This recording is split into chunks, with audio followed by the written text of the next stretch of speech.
Very quick tangent. My interview for my first job at Paradox involved a question about Battlestar Galactica. What was the question? Dale asked me what my opinion of Battlestar Galactica was as my last interview question. What, the remake? Yes. Or the... Yeah, okay. And what was your answer? My answer was I thought it was entirely competent sci-fi. Only entirely competent? Yes. It was... am I wrong? I would argue that it's the best modern science fiction that's been made. Hello, everybody, and welcome back to the Stellaris 2022 DevClash. I, as always, am your host, Benjamin Magnus, and I am joined by DJ. Say hello, DJ. Hi, everybody. Welcome back. This is all rather exciting this week, isn't it? If by exciting you mean total chaos and galactic-style Megadeth, then yes, very much so. That's pretty much what I'm going for, yeah. Mm-hmm. And just to spice things up, this week's goal will reveal straight away the thing that the players are all competing to be the one that achieves is who can do the biggest act of war. Whoa. Hold up. Rewarded for the greatest act of conflict. And as someone who is a big fan of A, economic warfare, and B, diplomatic insults, scathing diplomatic insults as an EU4 player, I will say, I would like to reiterate that this is not the greatest act of war, it's the greatest act of conflict. Yeah, that is true. It's going to be the biggest act Big of war, asterisk on there. Yeah, it's going to be the biggest act of war, though, isn't it? Let's be honest. We'll see what happens. We'll see. Let's wait for things to shake out and see where we sit. So, if we can, we'll jump over to the game view so that we can quickly bring people up to date on what happened last time and what the state of the galaxy is. So last time, the Heavy Metal Incorporated, along with the Earth Dolphin Panicwealth, did the first actual destruction on an enemy empire, and we lost the Quality Assurance Corps. They died. It was their own fault, to be fair.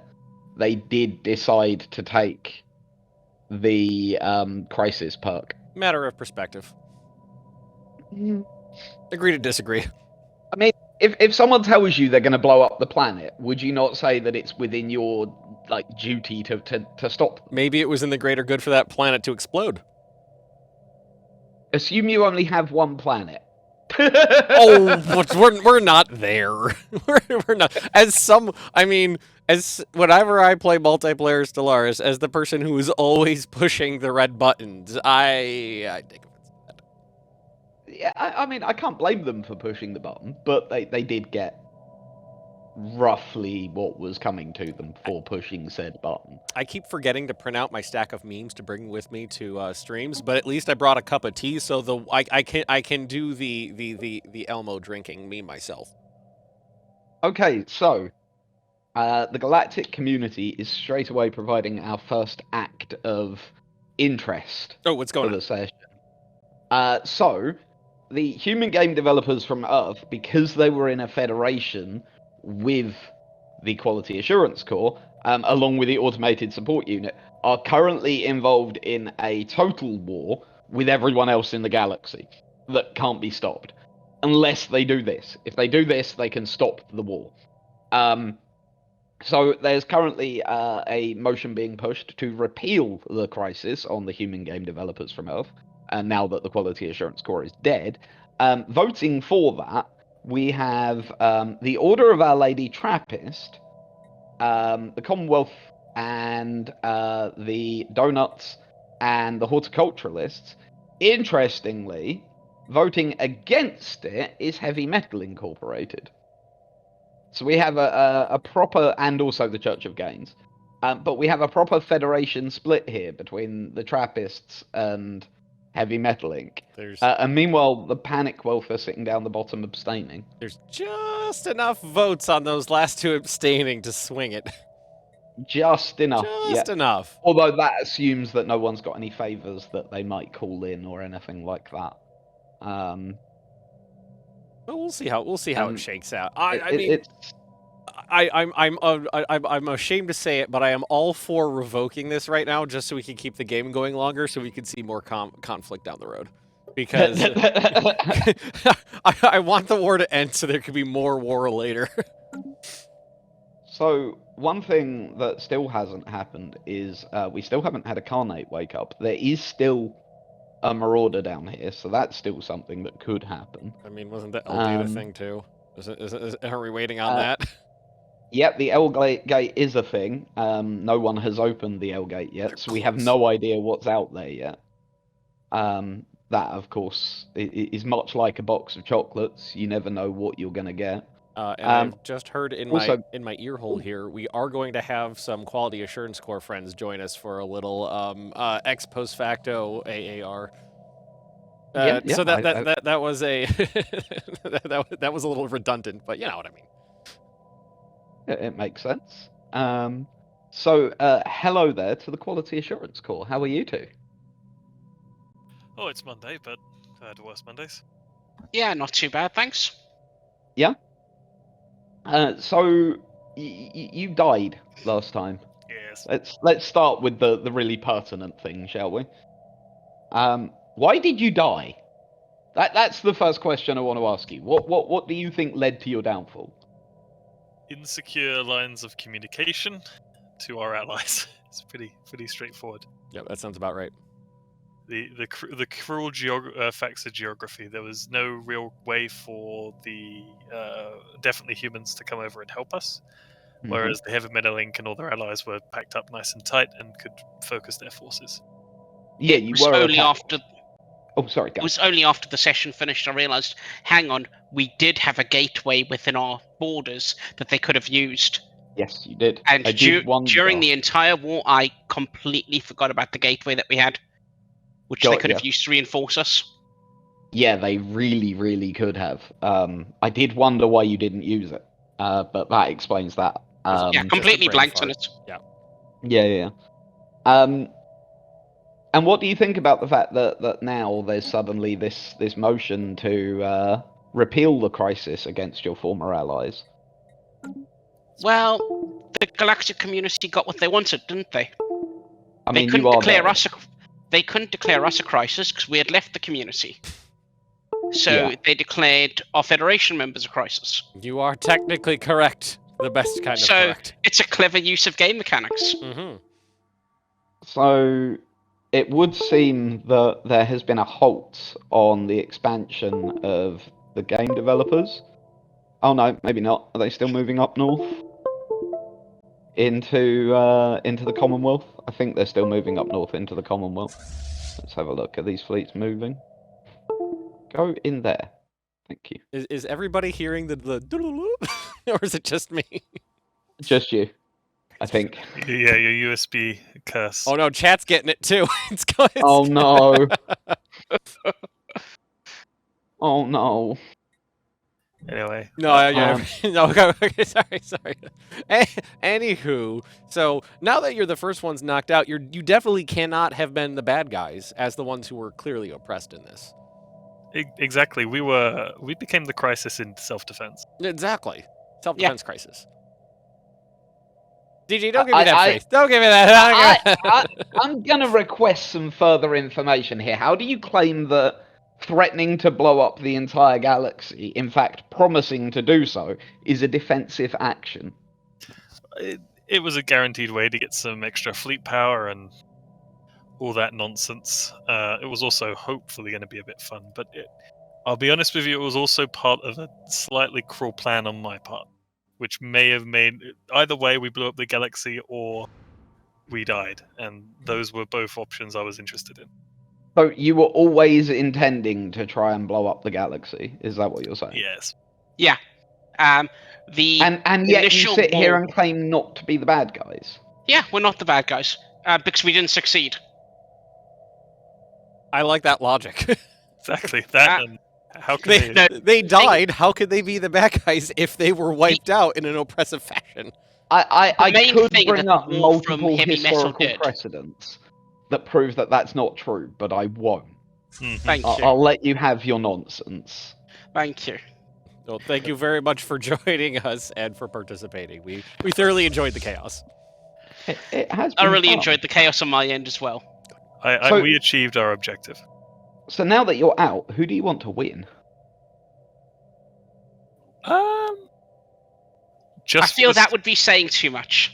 I'll say I kind of want Trappist to win simply because of the strength of their bit. Yeah, I can completely understand that. That they've leaned in very heavily, haven't they? There's a rather large. Oh, they're pulling back. Ooh. So the human game developers are actually pulling back in the face of heavy Metalink's fleets. Because there's just that many of them piling in. Overall, the human game developers have a higher fleet strength, but in this location, heavy Metalink's got more forces.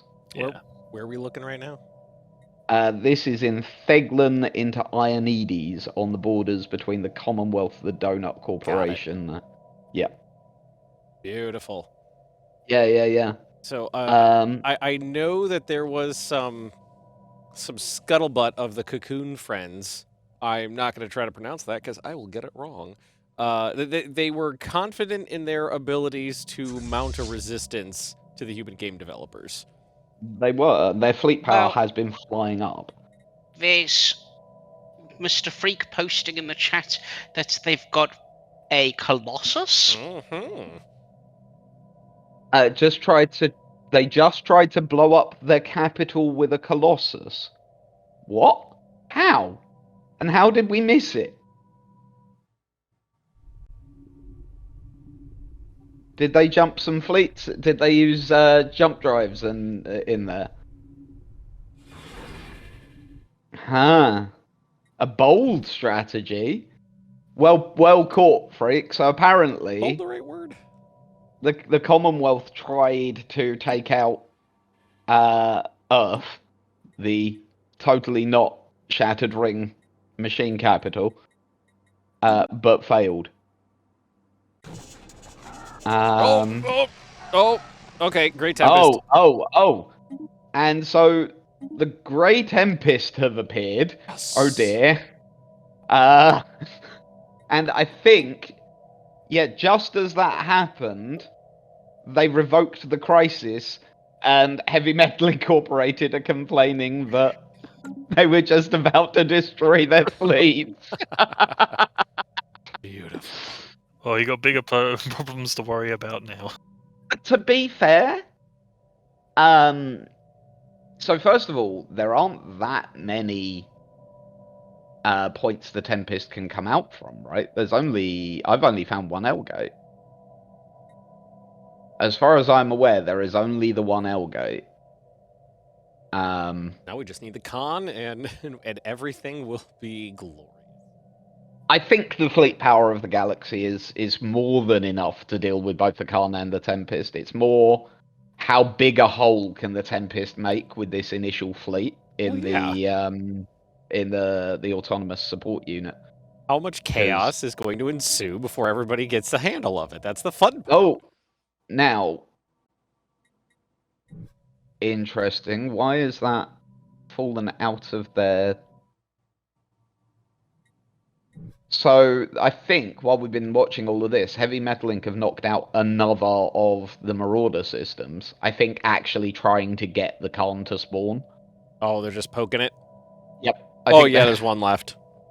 Yep, they're Eldor. trying to get the Khan to spawn. Chat says Zentaris Black Hole has another L-gate. Oh, Is okay, so there are in two. the south.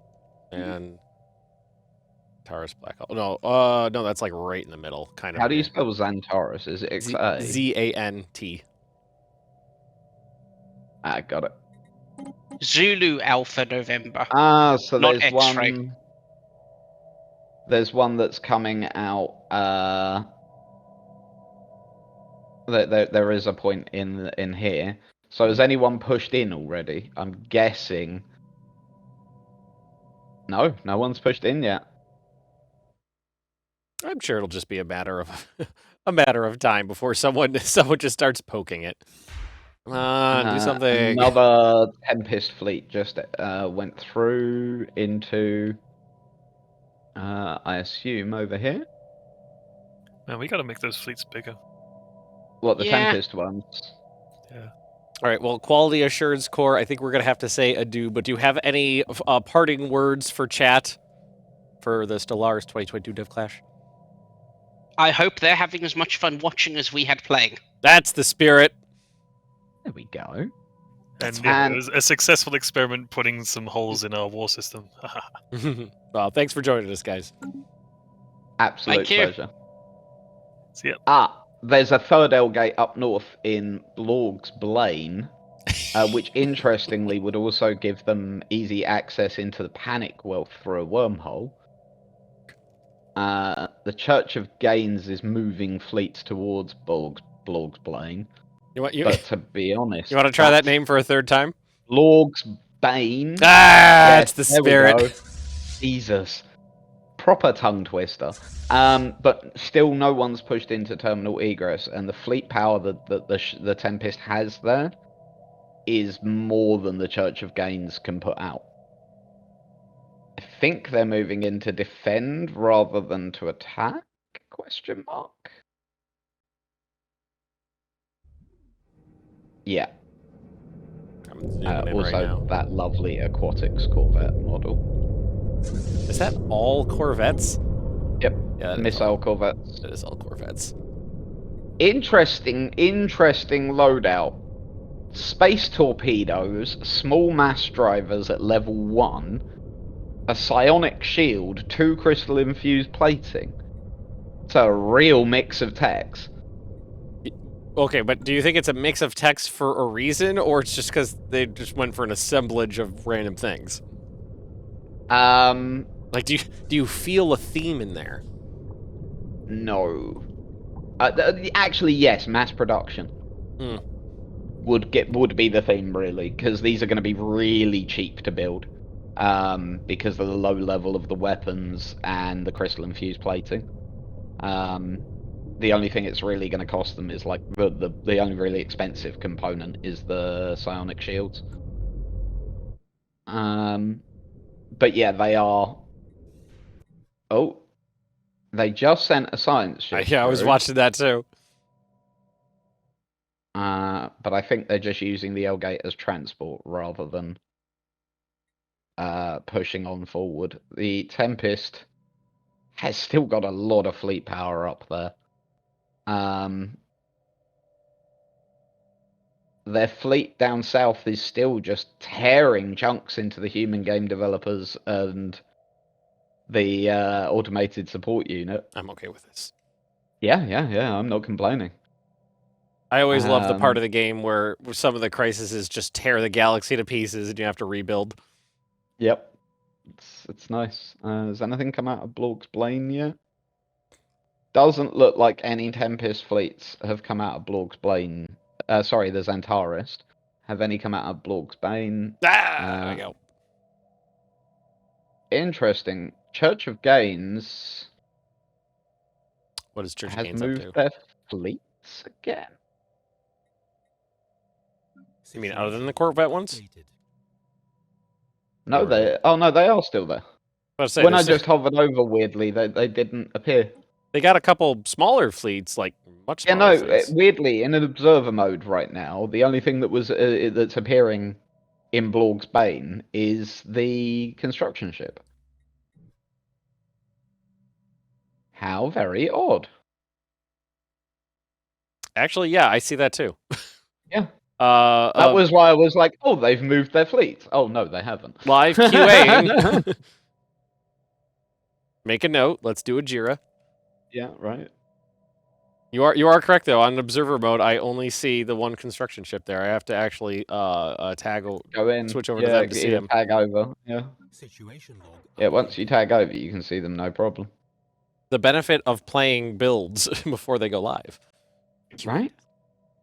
I wasn't that the original purpose of the dev clashes was just the devs testing out the game, doing a giant QA test live. Mm-hmm. That sounds about right, doesn't it? Back in the day when there was only a few dozen employees. Yeah, right. Sounds like the sort of thing we would do. Now be we are honest with you. numerous and belligerent. So, what's coming up in the... Okay, so at the moment, they're doing the Interstellar Navigation Agency, which gives everyone in the community extra sublight speed, which makes sense. Interestingly,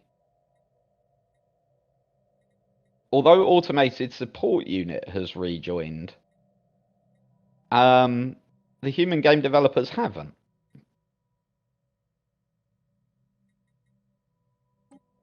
And Heavy Metal Incorporated have once again put forward Declare Crisis human game developers. Wait, again? Oh, yep, no, I see it now. Yeah. Interesting. So let's look. This is an interesting question that's been brought up. Let's look and see if. So Our Lady Trappist has upgraded their capital 6 times. They've upgraded this one once. Or is one... No, is one the start point? Or is the... No, one. So they've done once on a couple there. This science one's had 2. Nothing on the agri world.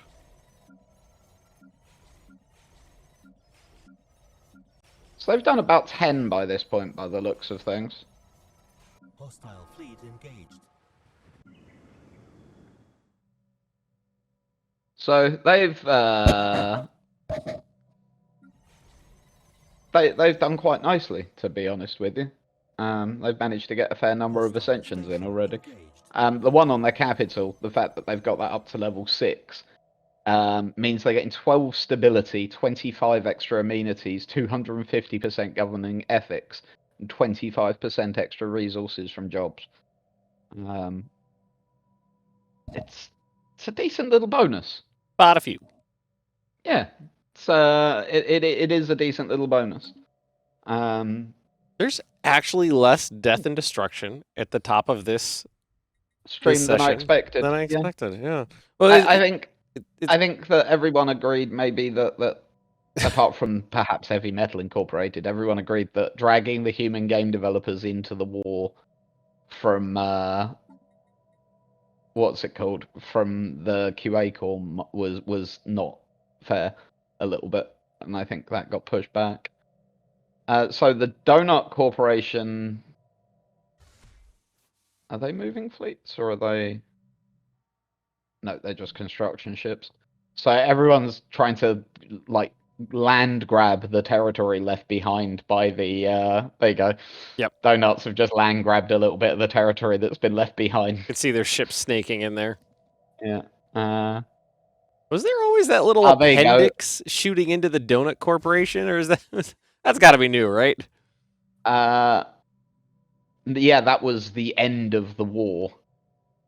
The autonomous support unit pushed in there during the end of the Total War. I just noticed they had an appendix now, and I was like, that's got to be old. Yeah,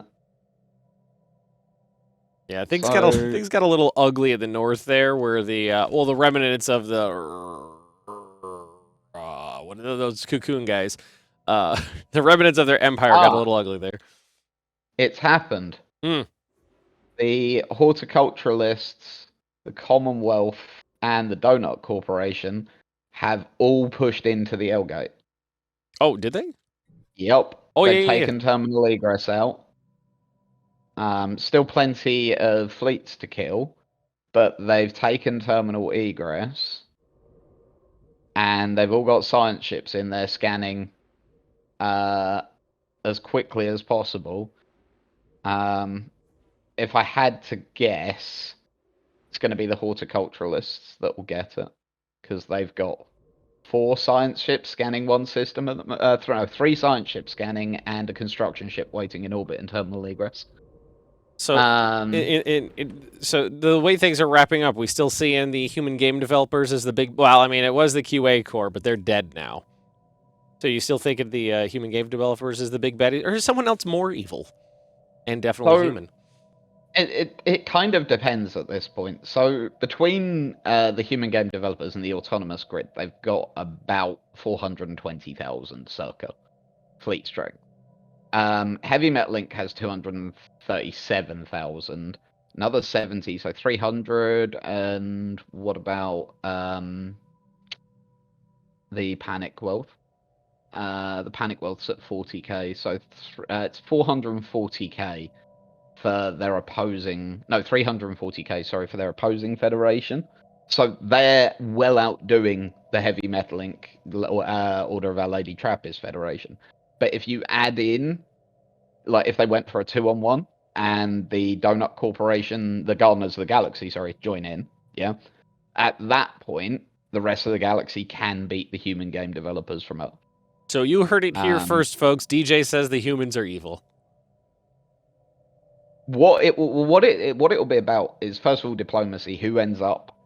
I would argue the Gardeners of the Galaxy are kind of the swing vote here. Yeah, whichever side they end up on will probably win. If they go with Heavy Metal Link and attack the human game developers, then it's gonna, for the human game developers, it's all about choosing where to fight and trying to split up your opponents and not let them hit you with a death stack, because they'll lose a sheer numbers game. At that point, it becomes about defeat in detail. Chat asked how many alloys are the human game developers making, and it's about 750. It's quite a chunk. Yeah. 748 with 773 Unity, compared to the 365 and 1.3k Unity for the Heavy Metal Link. So Heavy Metal Link is winning as far as Unity is concerned. Tech, they're doing 2k. Let's have a quick breakdown. So that's what? Coming up on 3k. They're between 2 and 3k at this point. And the human game developers are already at... Oof. The human game developers are nearing 4k. Tech. Empire size means that techs for them are 106%, whereas for the human game developers, it's 111%. So functionally the same. Yeah, the human game developers have got a big tech advantage at the moment, which probably explains the difference in fleet power. Oh, that and the fact that the human game developers are using 1,044 naval cap. Just now from chat. Stellaris is a great game. I own it, but a lot of lag. Well, do I have some good news for you? Because in the next update coming out, which there is a beta branch available of on Steam, there's a lot of performance optimizations. We've actually been playing on a speed lower than we normally play multiplayers on, and been progressing more time on a slower speed. Yeah, we're still on normal speed in the year 2347, and the game is still moving at that speed. Yeah, so things to look forward to. And I believe that patch, DJ, correct me if I'm wrong, that patch is like officially out in just a few days, isn't it? On Wednesday. Yeah, indeed. There we go. 2 days. It is out on Wednesday. Keep an eye on social media for more, specific information. Yes. We'll do a big to-do on the social medias when it's out, so you know. I mean, as long as you haven't changed anything on Steam, it'll auto download too. Yes. Oh, hang on. There's a war going on. Oh, sorry, I was plugging and I had missed this. No, good plug. Not complaining about the plug at all. But I missed this. I think it's literally only just happened because they haven't assigned a war goal. Yeah, it's brand new. So the Azanti Forerunners seem to have declared war on the humans and the automated support unit. Now, that's brave. Really, really brave for the Azanti Forerunners, who have 65k fleet power compared to the human game developers' 412,000. That literally just flew up as I spoke. They have heart is what they have. They have a fighting spirit. I suspect the only place a fighting spirit is going to get them is destroyed, but I mean, we'll see. Situation log updated.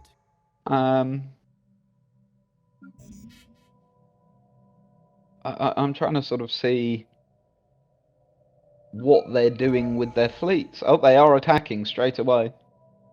with a 13k fleet. Yeah, it's it's a slaughter. Why did the Yondar Guardians have a fleet in? Because that leads into their wormhole. Right, got you. I was like very confused. In Dewmast, in Heavy Metal Incorporated's territory, they have a random Fallen Empire stack of 102k just chilling. Oh my god, I completely forgot. Before I left for work this morning, I remember to put on another nerd shirt. So today we're sporting. Today it's there's some green on it, so I might be chroma keying a little, but it's my No Frets Givens Firefly shirt. I appreciate that. I genuinely love your sci-fi t-shirts. I have about a few of them. I had gathered by this point. Mm-hmm. And I made sure when I moved from the United States to Stockholm, they all came with me in my luggage. I had to have them here. They had to be here with me. Situation log updated. So, I mean, the Azanti are going to do a little bit of damage at the beginning here, but I can't see them making any real inroads. Can they even get through this? No. They're not even going to be able to get through the Ambor station. They're kind of probably just stuck. Yeah. It's not an ideal situation for them. Yeah, I think this is going to go really, really badly for the Azanti. I have a suspicion. Situation log updated. The human game developers now have set a war goal. What war goal did they set? Humiliate. They've only gone for a humiliate. Interestingly, that's all the Azanti are trying to do as well. You're just trying to humiliate each other. It's a war of spite. I love it. And the Azanti are the xenophilic aliens. What on earth have they done to upset the xenophilic alien, like Fallen Empire, so much? It's not like they get moody when you have borders with them or anything like that. Kind of reminds me in EU4 when you start a war. Well, sorry, DJ, you're not an EU4 player, but when you start a war and you accidentally click on humiliation CB because it's the first one at the top of the list instead of like a like a conquest CB, and then like 5 million deaths later, you get to the peace deal, and it's like, oh no, sorry, you can't take land. All you can do is flick them off a little. Yep, and you realise that you've just made like millions of people die because of a minor spat between a pair of royals, essentially. Yep. It's spite wars. I love it. To be honest, I wish they happened more in Stellaris. I adore the idea of like giant galactic empires going to war just purely over spite. So what I'm hearing is we should minorly alter the UI so players are more likely to accidentally declare the wrong type of CB. Or perhaps alter what you get for humiliating someone.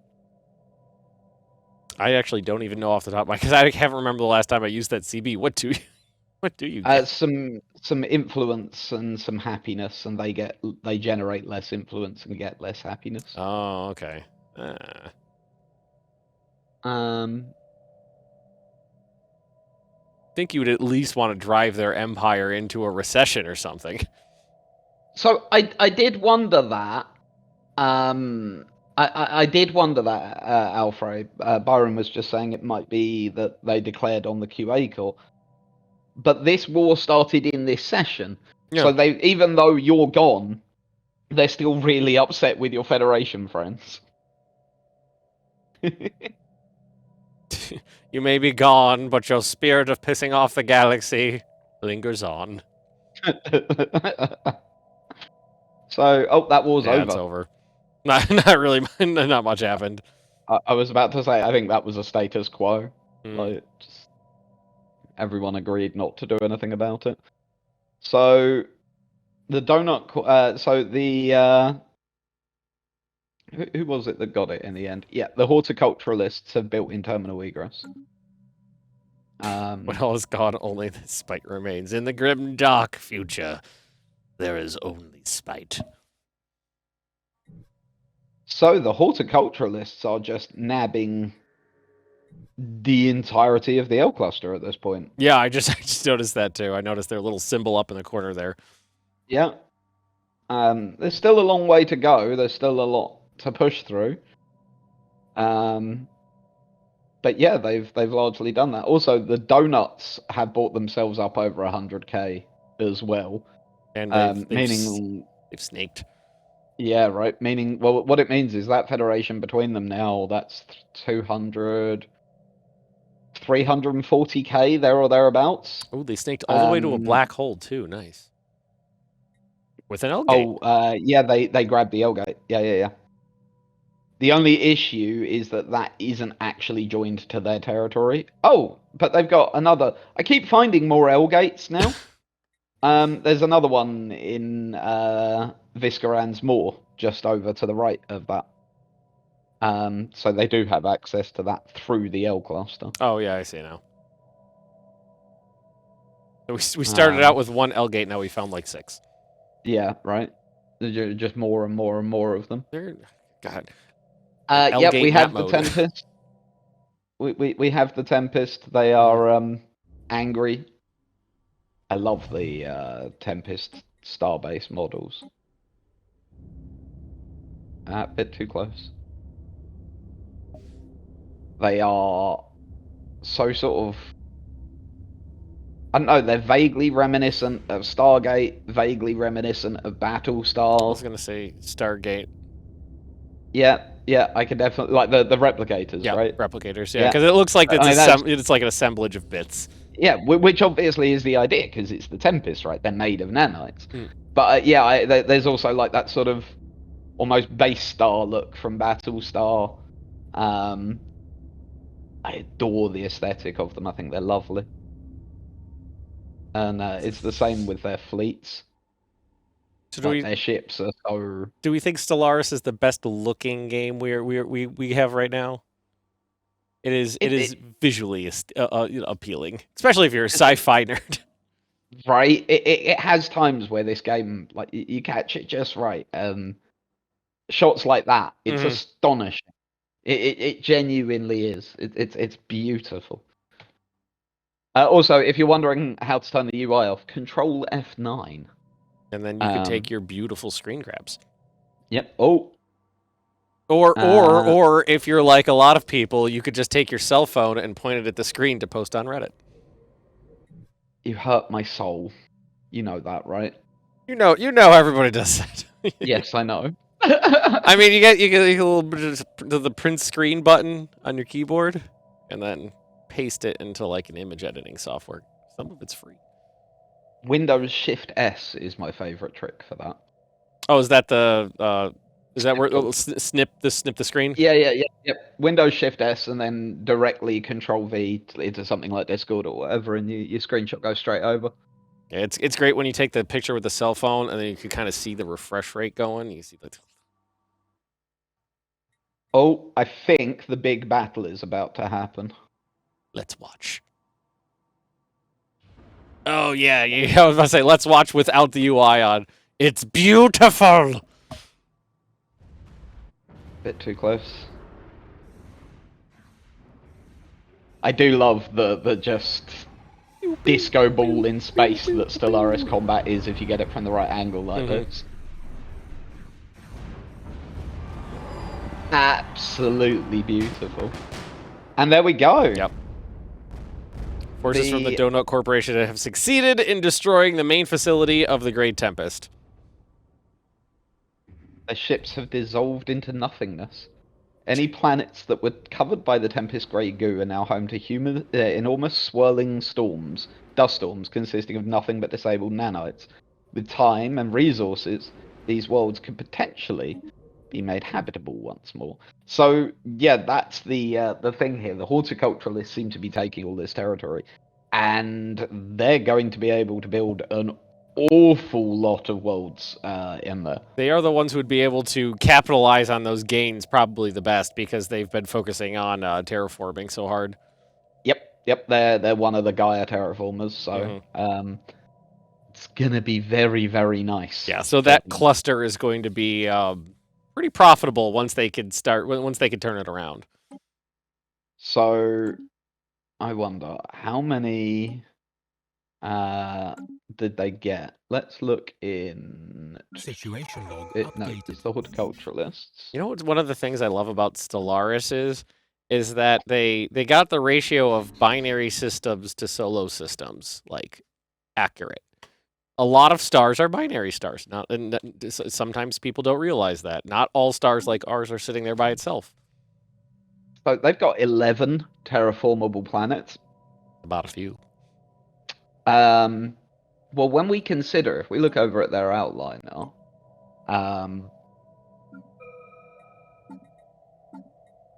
oh, I'm sorry. I have a trap sneeze. That's horrible. Oh. They have 12 planets at the moment. They just more than doubled the size, potentially just more than doubled the size of their empire. Well, let's see if they'll see if the galaxy survives long enough for them to take advantage of that. Well, of course, one of something that a lot of players like to do is once you capture the L cluster, move your population out there and build the biggest, nastiest defense base you can in terminal egress, and then ignore the rest of the galaxy.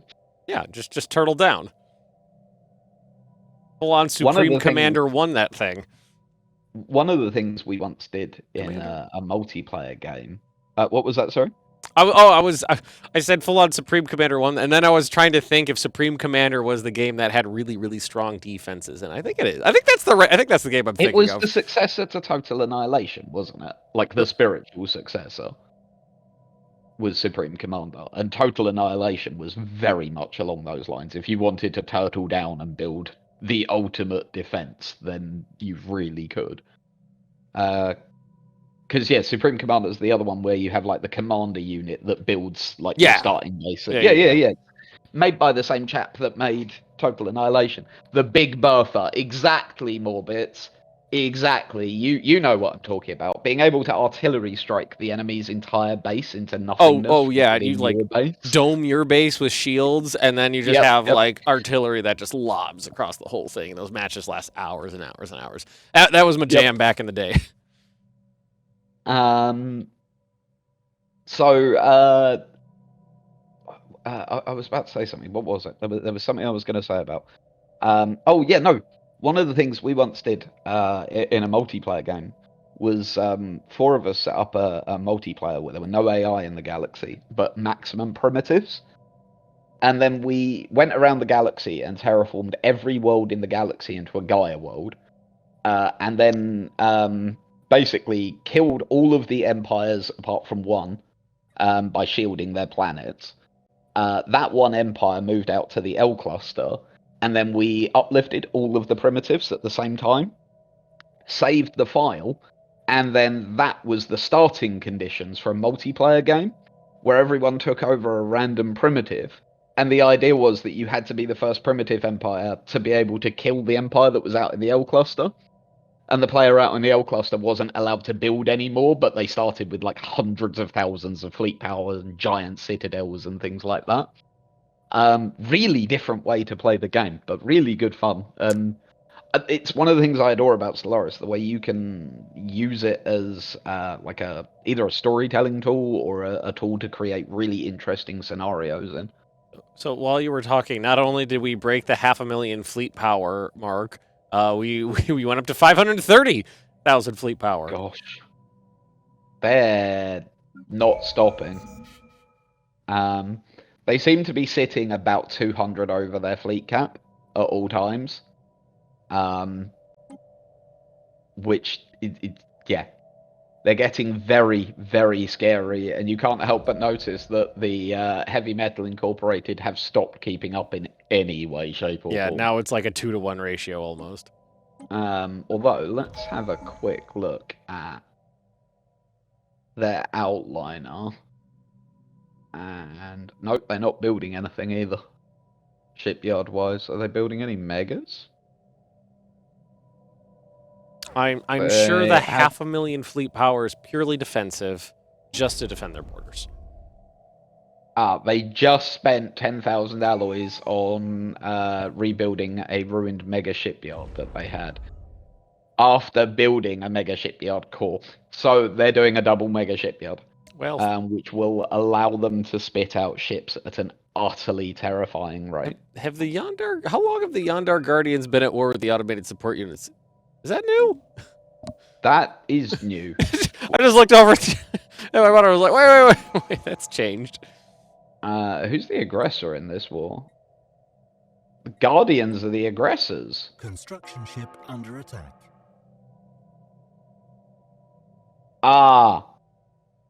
What's the war goal? Conquer, humiliate. Right, okay. Station So under I attack. think what's been happening is the Yondar Guardians have been humiliating the human game developers and or potentially the automated support unit. I'm not sure which, but one of them I think went synthetic. I think if I remember rightly, human game developers started that way, and automated support unit went that way. So it's possible that they've been getting humiliated by the Guardians, and they've got bored of getting humiliated and have decided to fight back. Well, good luck. The Guardians are pushing up into the automated support unit's territory, which is all well and good, except for the fact that behind them, the human game developers from Earth have just taken almost all of their territory. Yeah.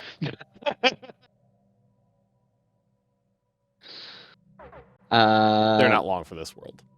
No, they are not. How big is that army? Only a 1k army, though.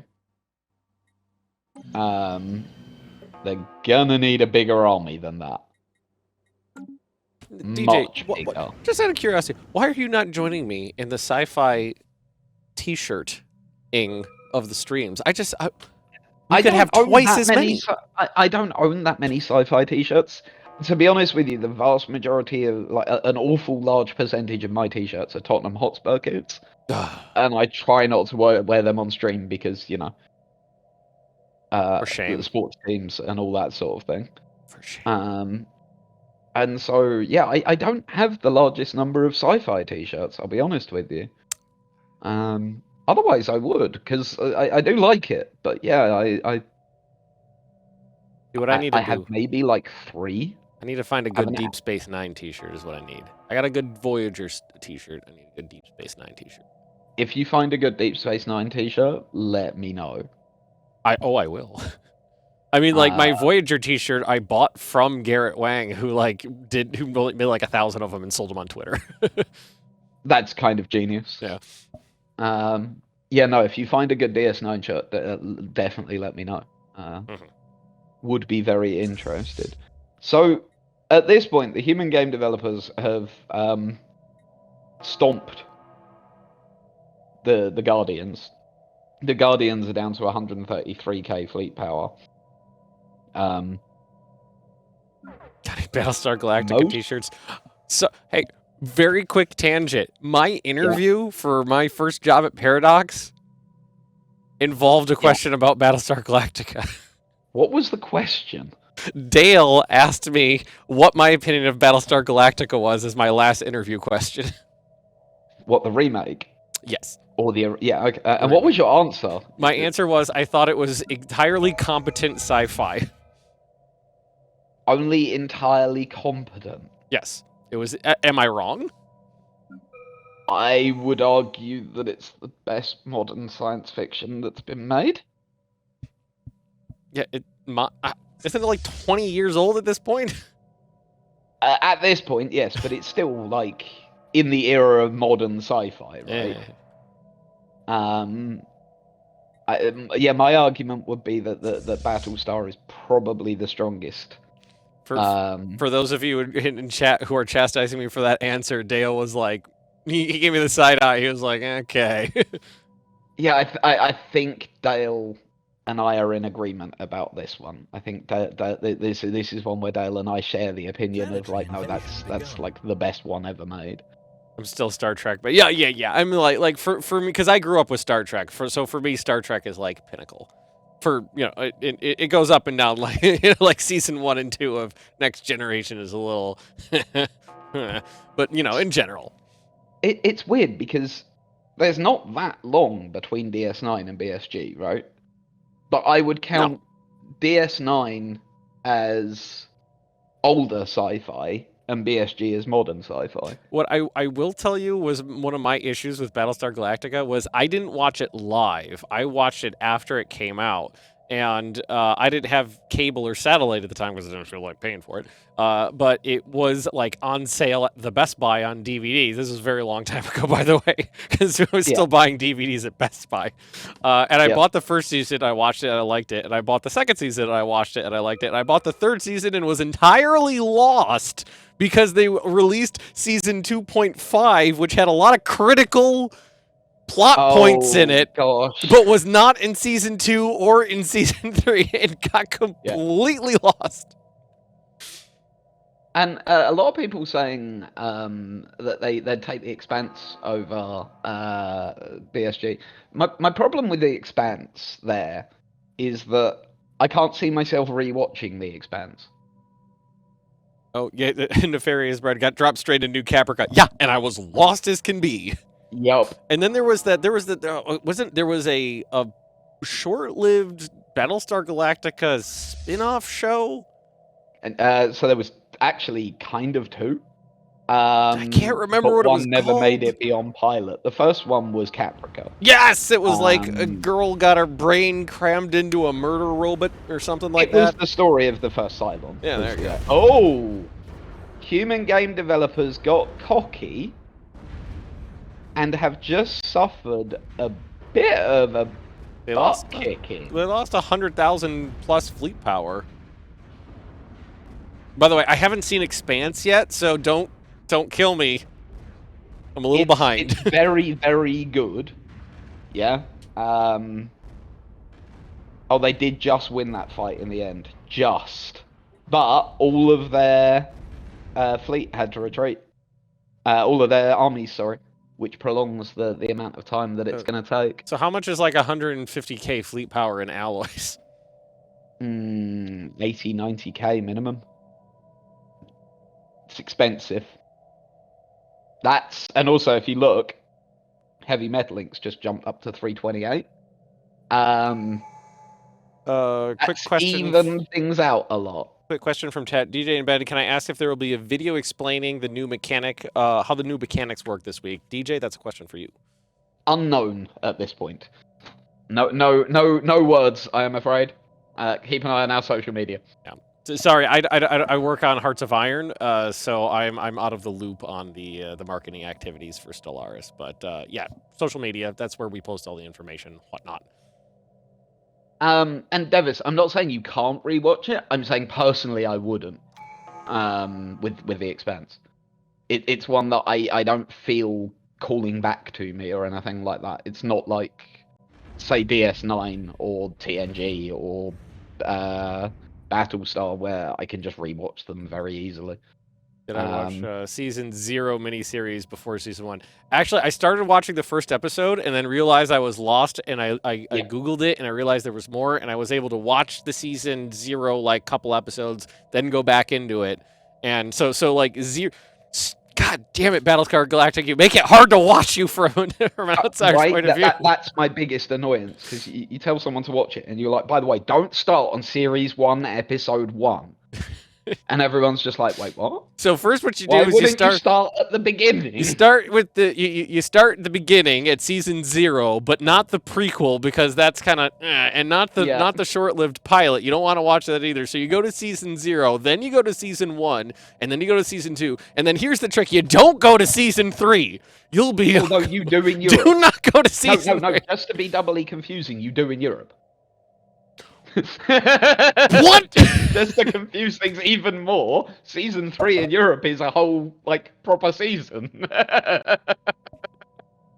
I want to like you. I do. It's not my fault. I'm sorry. No, not you, DJ. Battlestar Galactica. Oh, jeez. So, Multi21 was asking, did anyone else watch Foundation? We actually watched the Foundation TV show on the Stellaris Discord as like a community watch-along event.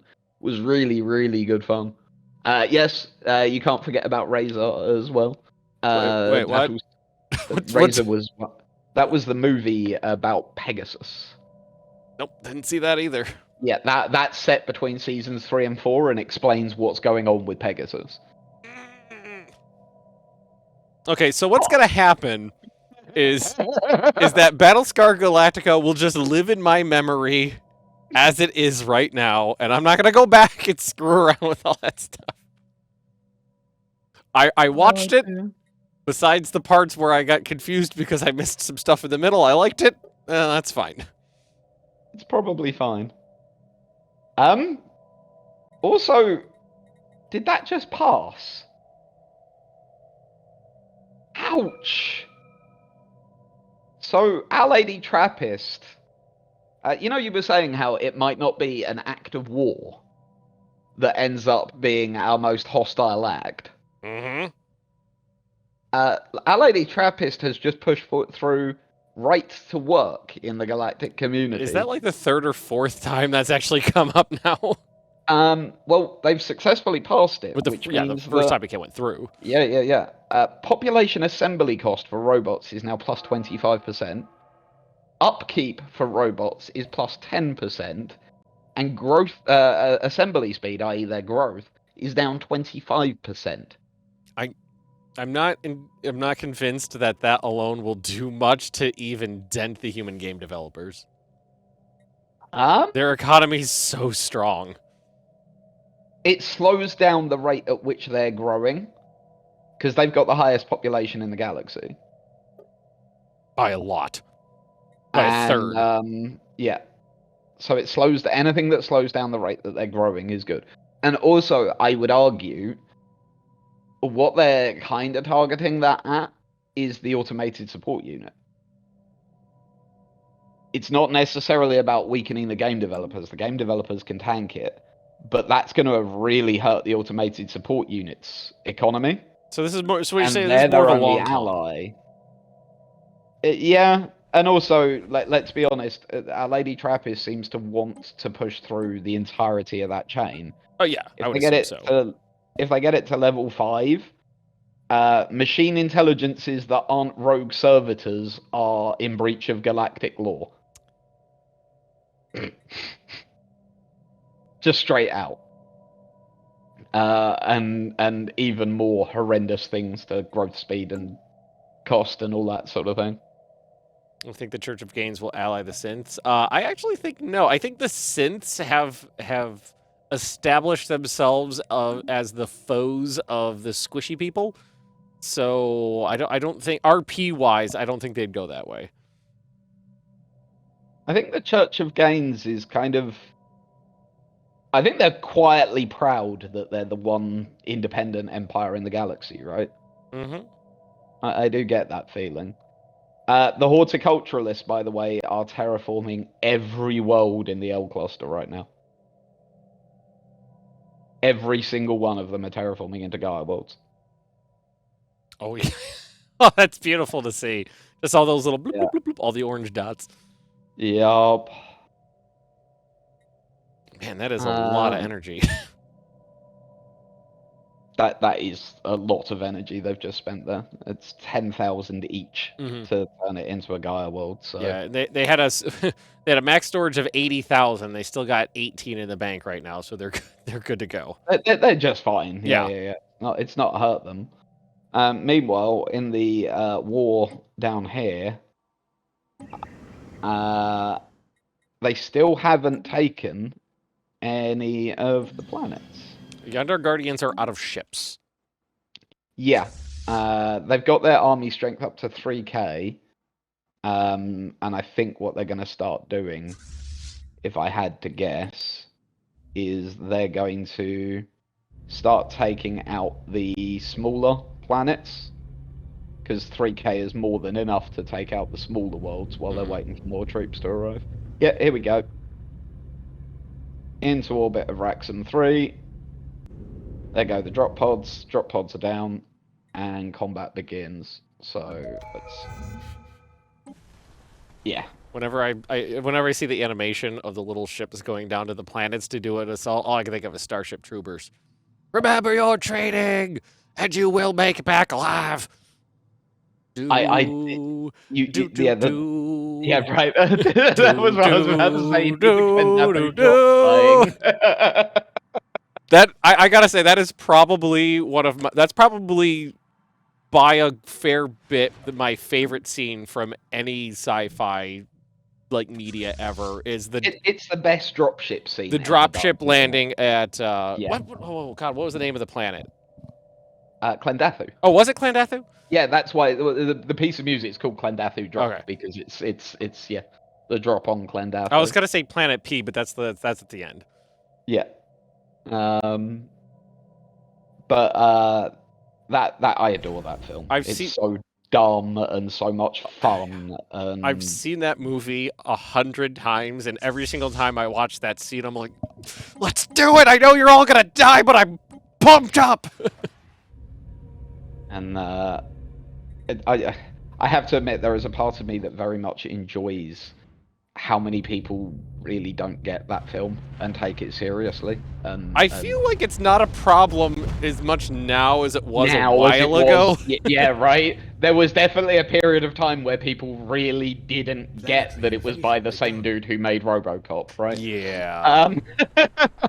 And like there when that movie came out, there was a lot of like, oh my god, this movie is literally fascist propaganda, and we're like, satire.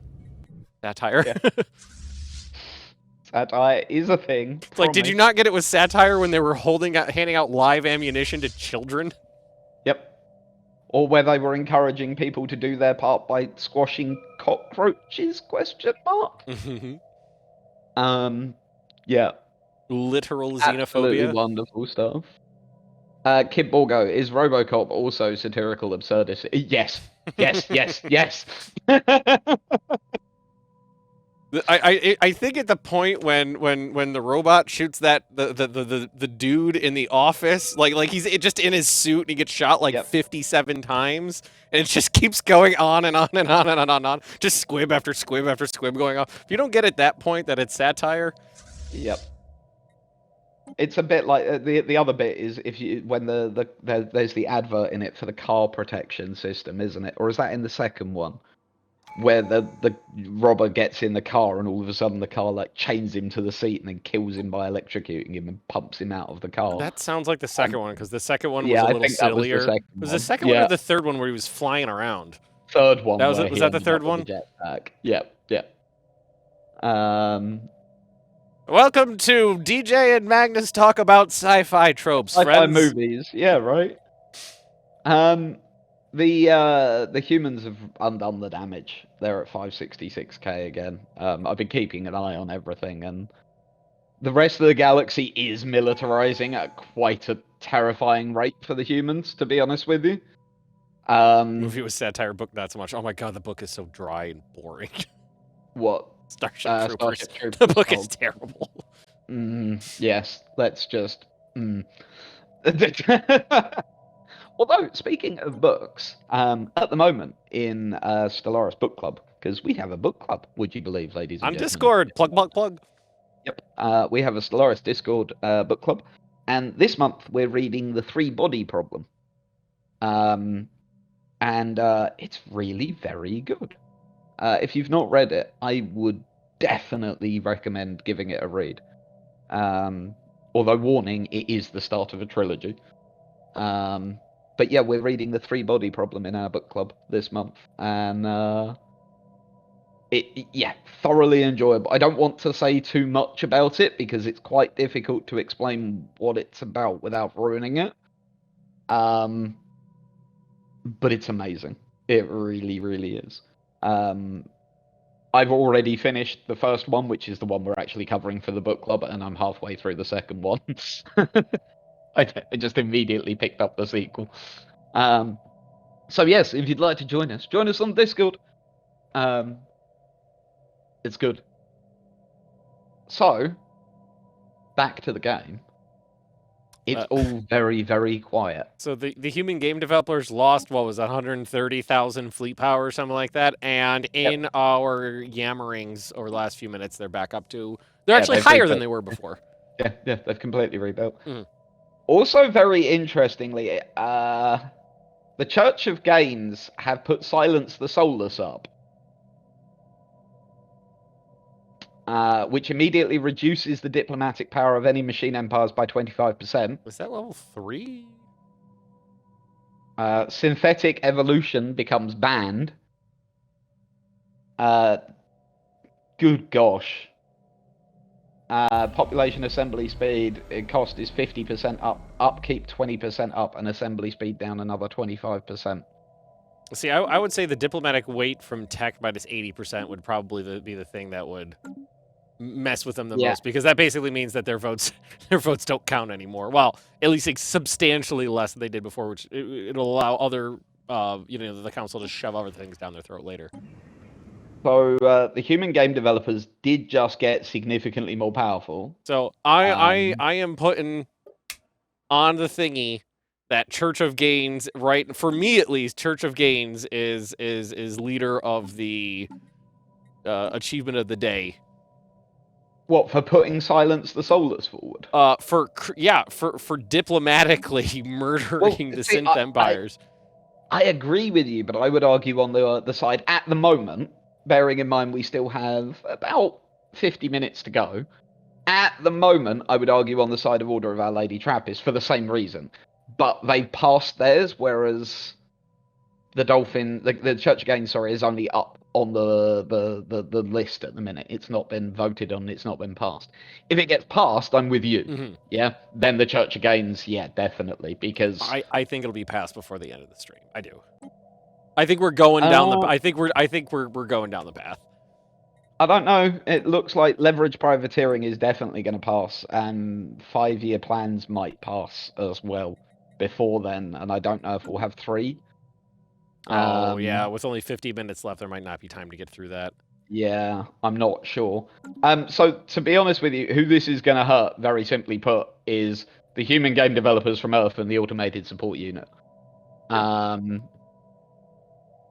It's really, really good that the other empires are sort of banding up against them like this. This is sort of showcasing what you can do about a tech-heavy empire if they start trying to throw their weight around. Yeah, this is what I was hoping. I wanted to see this. I wanted to see diplomatic/economic warfare, because I will say this: whenever I'm playing a Paradox game, economic warfare is my favorite way to screw with my friends. And shortly after that is diplomatic war. Like when it comes down to it at the end of the day, like straight head-to-head conflict, I think is the least interesting way to fight somebody. I would rather do it with shady dealings and economic deprivation. I'm a good friend. So, first things first, Heavy Metal Inc. did go cyborg. Yes. Second things second.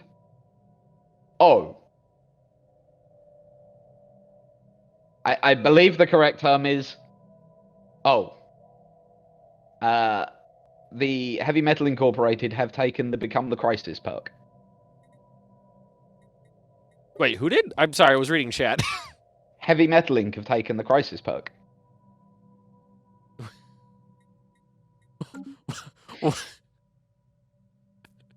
Okay, I didn't see that coming. I guess they want to play a show to end the universe? I mean, I'm not going to object to it, but I'm interested to see where this goes. Let's see, what are they at right now? With 340,000 fleet power right now, and a substantial ability to increase that. And they have got 1 mega shipyard fully built. You're supposed to defeat the crisis, not become them. Exactly. No, they have 2 mega shipyards, which gives them 200% ship build speed, and they get crisis ships. They're going to be able to replace losses at a terrifying rate. What's more heavy metal than the apocalypse? Exactly. They have also just started building 27 xenomorph armies on their capital. I do like aliens. So, yeah. I know, I watched Alien Resurrection. I'm always slightly worried when I build alien xenomorph armies, right? I watched that film. I know what happens when you try and turn them into weapons. It doesn't go well.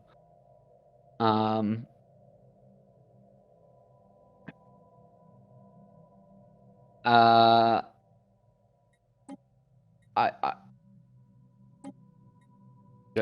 You okay there? I'm You hear- really not sure what's going to happen. Oh, there is no custodian anymore. That answers that question. People were saying about the custodian issue. There is no custodian issue because there is no custodian. Also, the Senate is in session to pass leverage privateering, but Silence the Soulless has gotten to the top of the queue. Ooh, nice. Beautiful. I love So democracy. They may actually go for that. I think we might actually get to, as long as things stay the way they are right now, we might actually get to see that. Who are you fighting? I assume some random group of aliens somewhere. I think the other marauders are completely gone now. Okay, so no Khan. We get no Khan. Sorry, everybody. Womp The Khan womp. decided that he no Khan do.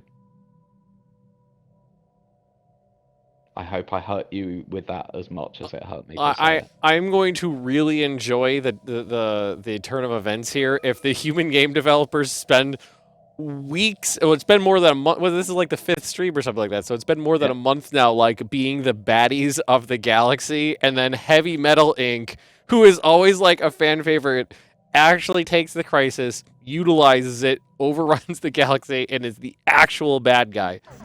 It's going to be a nice change, a nice 90-degree turn there. If it was the human game developers all along. Oh God, I need the stack of memes. The two astronauts pointing the guns at each other. Yeah, always was. You mean the Heavy Metal Inc. were the bad guys all along? Always was.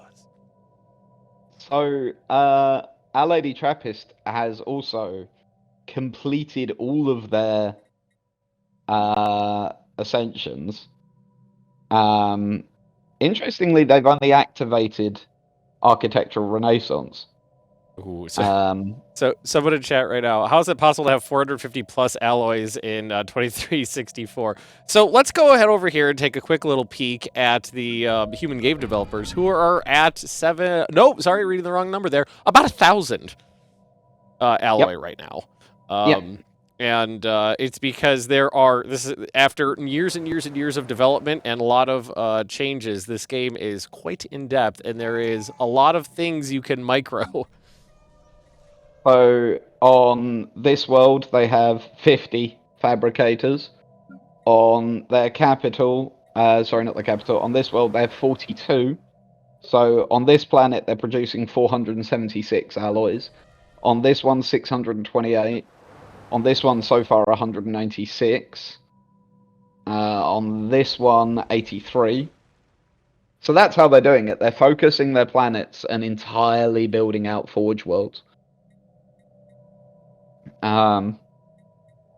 Which is what you want to do.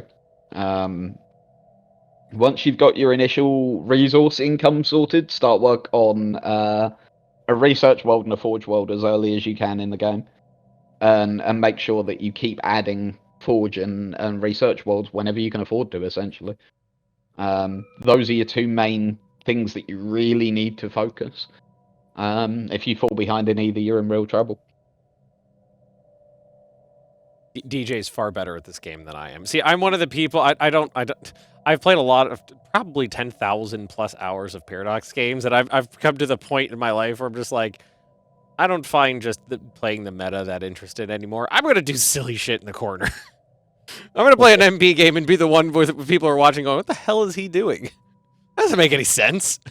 The thing with Stellaris these days is it's so hard to keep up with it. Like we're developing it at such a breakneck pace that the meta never stays stable, which keeps it really interesting. It's constantly looking for new ways to sort of synergize stuff together, and find different ways to start really using things to back each other up. That's what I enjoy with building empires in Stellaris. Are we the same company that does Surviving? Yes, we publish Surviving Mars. Yeah. One of the ones that I found with the beta at the moment is you can do such an interesting fanatic pacifist build now. because you can reduce your sprawl from pops so much. It's really interesting. I just love the phrase fanatic pacifist. Yep. We will not fight you. Stellaris might be the game we make right now that is the most like meme-tastic. You get a lot of humor out of Stellaris. I got like when Jeff popped up, I was a big fan of Jeff. I was like, if you go back like 2 years and you see a whole bunch of Jeff memes with Jeff photoshopped into like other brands, that's my fault. Jeff was wonderful. It was really wonderful because it was something that came from the devs.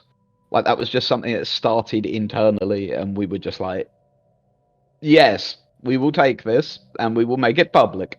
And we did, and it was perfect. Between that and the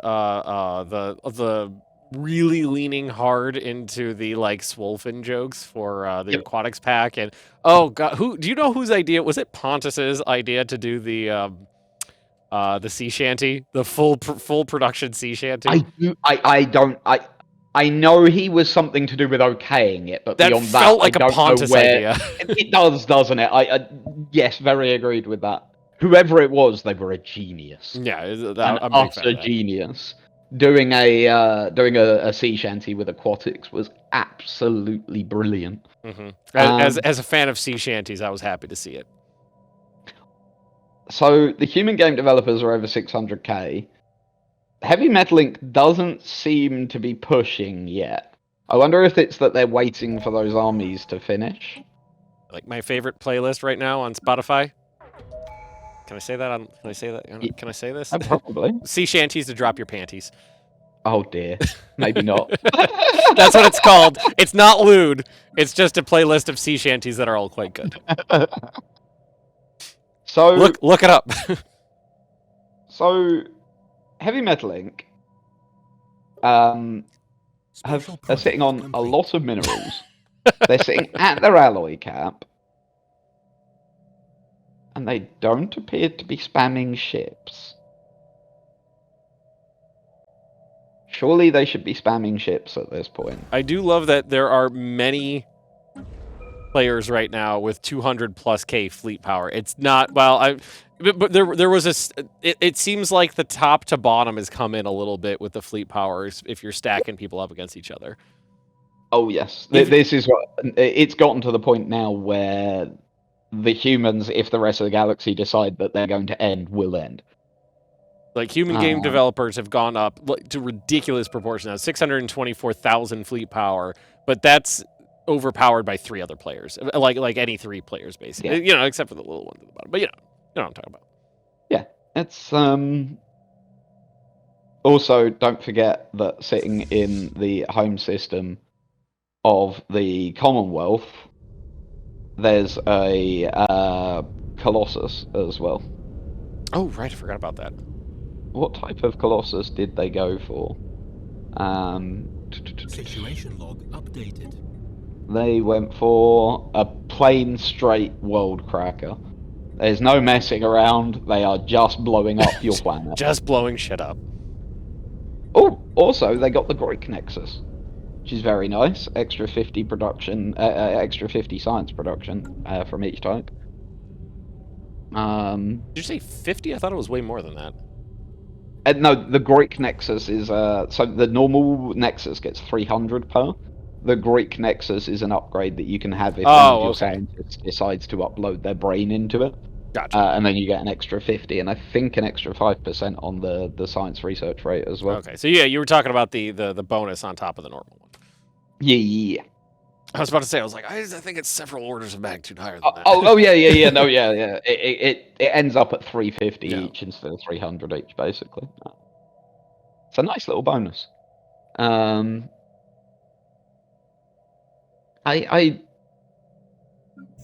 we go.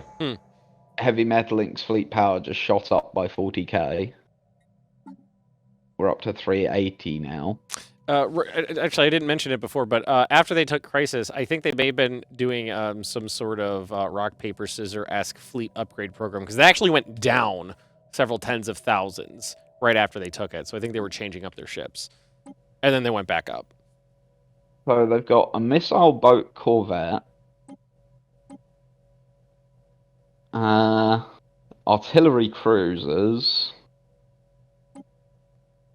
Matthew is selling the L cluster looks very interesting right now. It's because 1, 2, 3, 4, 5, 6 planets have been. What is it? All of them? No. Is it Oh all no, the 6? Doughnut Corporation managed to nab a planet as well. Oh, Jesus Christ! That's looking. Nice. They've handed over some planets, perhaps. So there's 1, 2, 3, 4, 5, 6 Gaia worlds there, and the rest of them are finishing up rather soon. So this one's got 140 days left, 500 days left, and these 3 have a few thousand days left. So they're getting there.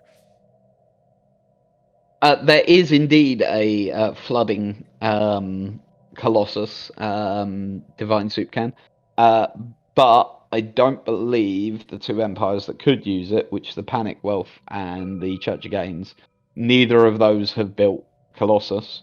As far as we're aware, the only empire that have has been the Commonwealth. Oh, was that another galaxy? That is the L cluster. You can get there kind of mid-ish, late game by going through one of the L gates. But yeah, just word of warning, poking it has side effects. So, yeah, they're turning the L cluster into a lifeboat of sorts, it seems like, for all of the empires in the Gardeners of the Galaxy. They've handed over a system to the Commonwealth as well. So they can all them and their friends can all live in this one apartment building. Yeah. Also, their entire federation is now like a giant asterisk on the galaxy, isn't it? Oh. Yeah. Also, don't forget, the L cluster can be empty. You can sometimes go in there and find that it's perfectly safe and that there's nothing to worry about. Mm-hmm. Other times, not guaranteed. Not so much.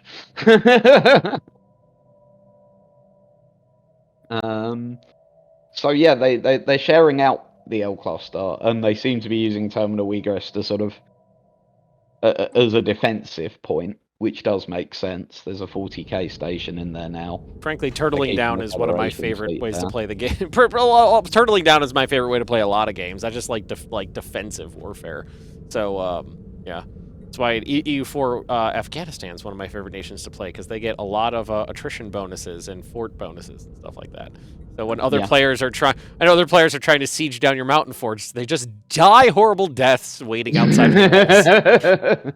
And discover, much like many other people, that is not a place to do that. That actually reminds me, next multiplayer game I do of EU4, play Afghanistan again, because one of the last DLCs added a building that increases attrition on your forts so that you can make it even worse.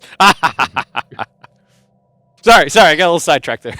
Utter troll build by the sounds of things. It's like, I don't care about winning, but I want to make sure that I'll choke my rivers with your dead before this is over. So I'm really trying to work out what... There we go. There are currently 20 battleships being built by Heavy Metal Inc.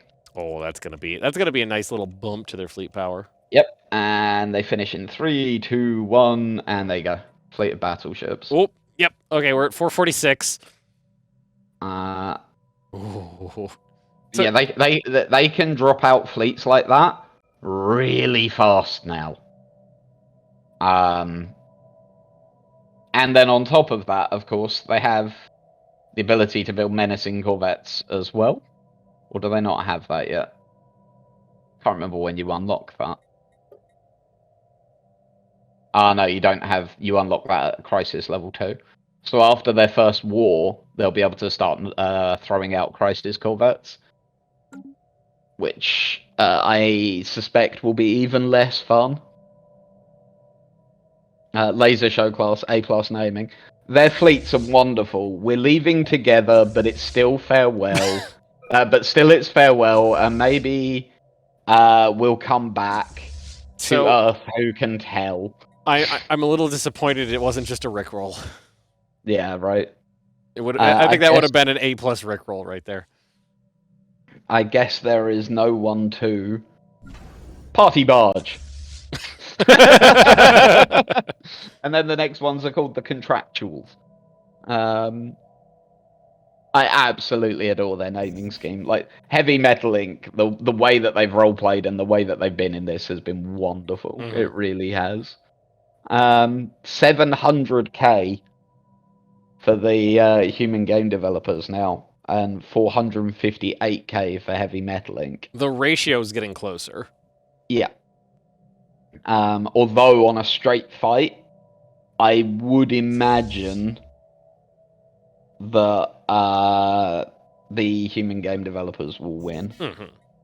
But we're not there yet. We got time. It's just the tech difference, unfortunately. Okay, so and the human game developers have split their battleship fleets between half artillery and half carrier. Lady Trappist takes the cake for the gong. Yeah, I'm a big fan of the gong. The gong is amazing. Mm-hmm. Yeah, it's especially when it was. Did you see Gemma revealed that it is actually a beer glass? No, I didn't see that. Didn't you see that? No. It's actually a beer glass. They just resonate that well. Was that on Twitter or was that in Slack somewhere? On Twitter. Okay, I'll have to look it up. Because it really sounds like she's just got like a gong sitting on her desk there and she's gonging it. Yeah, and it's verb? not. It's perfect. Yeah, gonging. To gong. The act of hitting a gong. Gonging. Yeah, there you go, chat. Find out for us what is the correct term for the act of hitting a gong. So chat asked about the galactic community. Silence the Soulless is up for vote right now, and it looks like right now it's voting in favor. It's going to win. And interestingly, the Order of Our Lady Trappist has not joined in on that vote yet. Yeah, there's 4 nations sitting on the fence. And one suspects that they will be in favor of this, and if they are, that will be that. I wish I had This like will pass. a desktop gong here in the streaming studio. I mean, this sounds like the sort of thing live content should be. I'm pretty sure requisitioning. if I asked them to buy me a gong, they would say something about budgets and be mad at me. Probably. But But if have you don't a lot ask, of props at home. I don't own my own gong, but I do have a lot of things I could use for props at home for other brands to stream on. So, Heavy Metal Inc. have not been building robots. They've gone cybernetic, but they haven't gone full synthetic.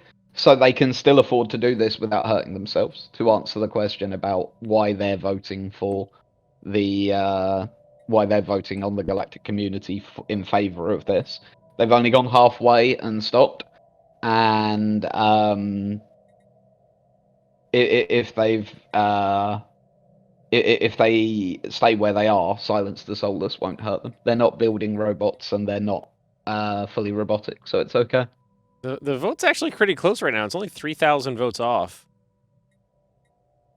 What I will be interested to know about their Divine Soup Can is if anyone else has really noticed that Situation. if we look here, the human game developers have no idea that Heavy Metal Inc. is a Crisis Empire. I was wondering that myself too. Is everybody equally aware of that, or did some people miss it? The Panicwealth has no idea. What about Automated Support Unit? I don't know what just happened. No idea. I don't know who just did what, but it just flipped to fail. There's only 3 months left, and it's now opposed by less than 1,000 votes. Oh. Well, Our Lady Trappist needs to jump in on that vote. Oh no, it's so close! Oh dear, they're going to lose it. Oh no! Oh, I really wanted to see that pass. They're going to lose it. Unless someone jumps in at the last moment, they're going to lose it. I don't think there's any favors to call. Now it's now it's like 4,000 points off. Oh! It just flipped with 2 weeks left! Yeah, the favors got used. Yep. Favors got used, so it passed. That getting called in right at the end. I'm assuming they did that on purpose, like a Yeah. spite vote, like screw you, kind of thing. Human game developers right at the end chucked in some favors, or some or moved some envoys, something like that. Something flipped at the end there. I've never seen democracy been so exciting. So they've just gotten the level 4 religious one through, spiritualist one through. They've really hurt the machine empires. Yeah, that did put a pretty hefty dent in the economy of the human game developers that time. Yeah. I mean, they're my still lord. okay. Oh no, okay, their alloy gain has dropped because they are now nearly 600 over their fleet cap. Mm-hmm. Oh no, 500, sorry, over their fleet cap. So that's why their alloy income has dropped so low, because they're consuming 42% extra resources for their fleets. And they're up to 750,000 now. Yeah. Which interestingly is roughly the strength of the Order of Our Lady. Favorite meantime, war! Oh, war! We're going to war! They've declared on the Forerunners. Never mind. That's yeah, not heavy metal. That's not exciting. That's not exciting. Heavy Metal Incorporated is taking the Fallen Empire. Got a little. I got a little excited there, but no. Yeah. Landing. Shame. Who doesn't love a bit of border gore? Yeah, no. Border gore is disgusting, and it should be made illegal. Border gore is amazing because it leads to stupid conflicts. That's what? No. Yes. No. If there was no border gore, there would be no border gore CBs.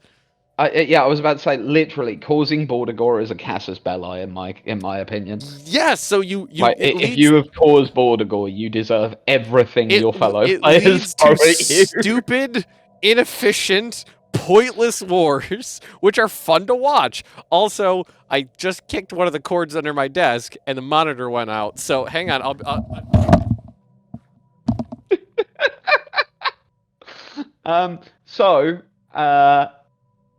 This doesn't look like it's going terribly well, to be honest with you, for the Fallen Empire here.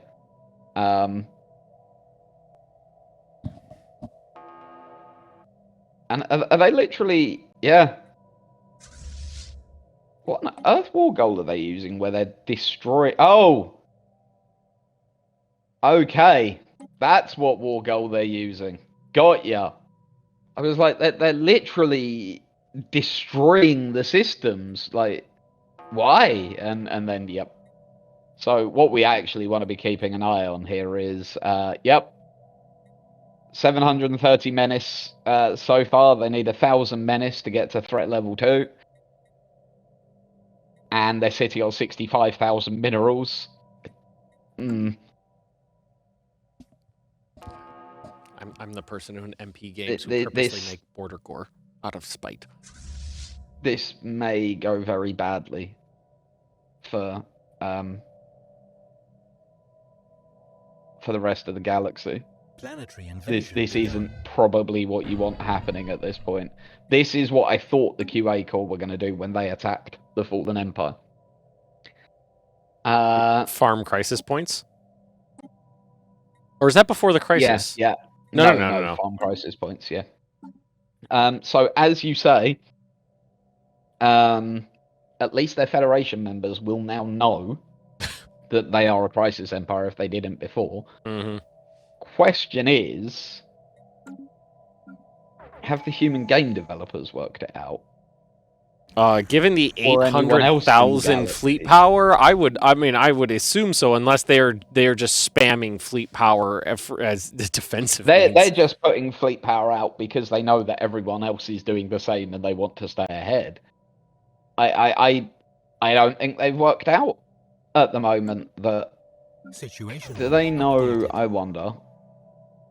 If we look at them at war, yeah, you can't see the Can't see the war type. If they're paying attention and they're seeing the systems disappear, they probably know what's going on.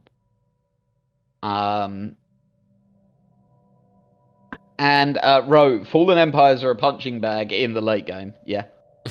Once you get above their fleet power, you can destroy them. And that's that, because they don't build fleets. Obviously, if they wake up, it can be a different matter. I think that's part of the reasons I like about the early game better than more than the late game, is that the other things in the galaxy are so much more disgustingly terrifying early on, and I like that. Although, try playing on Grand Admiral scaling difficulty now. Yeah, I heard that's a real kick in the ghoulies. It's quite difficult. They're happily keeping up with me and other players in multiplayer federations now. Oh, yeah. Spicy. Like into late game, they're keeping up with us fleet power the lot. Yeah, because before what you do is you just crank everything to 11 and then you kick its butt. Yeah. Nope, not anymore. They are quite scary. Update 3.3 coming soon. Yeah. Does fleet power impact diplomatic weight? They might be spamming ships to get more leverage. It does, yes, and that will certainly be a part of it. But I think more than anything else, it's just an acceptance that everyone else in the galaxy is militarizing, and they need to do the same. No one is below 100k now. There's what? Oh, the interesting thing is, when and if a crisis spawns, that crisis is getting its backside handed to it. It will die. Interestingly, Heavy Metal Inc. have... because they're bombarding. And there goes the invasion. Here we go. 3,600 odd against 3,000 odd. They should win, though. What's the crisis strength? DJ, do you know off the top of your head? 1.5. The crisis strength is quite low, because we played with roughly the settings that the majority of the developers, when averaged out, are used to. And so 1.5 was the sort of average amongst the group. And this is really more about the players messing around with other players than anything else. Correct. So they've unlocked threat level 2 in the crisis perk tree. They now can build menacing corvettes. They've got base breaker, which gives them 30% extra damage to star bases, and they've also got relentless aggression, so minus 75% war exhaustion. Sorry. And they're making their way quite nicely towards level 3 already. And at level 3, they can get the menacing destroyers, which can be very, very scareful. Scareful? Scary. Yes. No, we'll go with scareful. Go with scareful. What are menacing corvettes? So, menacing corvettes are corvettes that you can build if you take the crisis tree. There's a couple of bits of difference with them. The first thing is that, is it in here they get the menacing corvette designs, or is it through the crisis menu? I can never remember where you get to the ship designer for the menacing corvettes. But basically, they are upgraded corvettes that are built solely with minerals. So you don't have to spend alloys to build them. So you can spam them real easy. And they also have an extra A slot compared to the standard Corvette. So they have 2 A slots instead of 1, which means that you can make them really... Yeah. And then alongside that, you also have... the Havoncheer system has fallen. What's that done to their threat level? Yep, that's taken them even further towards level 3. Of course, what the rest of the galaxy really wants to avoid them doing is if they get to the existential threat level. If they get to the existential threat level, they unlock the Star Eaters. And at that point, they become terrifying. It's that simple. What's the name of the species from Warhammer that eats stars? Oh, it's on the tip of my... Yeah, I was about to say, it's got an apostrophe in it. I know that. Yep. Took me a moment. Yeah. The Catan. It's on the tip of my brain. Yeah. The Deceiver.